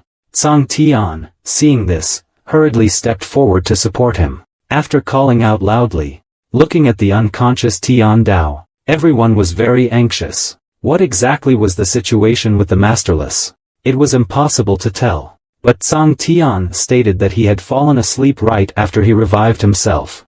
Qing Tian, a member of the Imperial Guard, paced back and forth in the room. Could something really have happened? After a brainstorming session, Qing Tian finally came up with a plan. He had once heard a rumor in the West, that when someone falls into a deep coma, they can be awakened by a kiss from their beloved. So, I'll use my kiss to awaken Wu Zhu. At that moment, Qingtian's lips were just 0.01 centimeters from his dream, but it was shattered by Yuming and Tsangtian. He cried out, spare him. Don't take advantage of something ownerless. Qingtian exploded on the spot. You won't let me kiss him? Is there any other way to awaken the ownerless one? And at that moment, Yuming, who had been silent, spoke up. I do have an idea. Now it seems that the heavenly Tao is suffering from a lack of spiritual energy. So, as long as we replenish the spiritual energy, it should be fine. Qing Tian frowned after hearing this. Easier said than done. The immense power of the masterless force. How can I possibly replenish it? After hearing this, Yuming slowly replied, why not? Aren't the three of you all differentiated from the power of heaven's way? As for how to return, that depends on yourselves.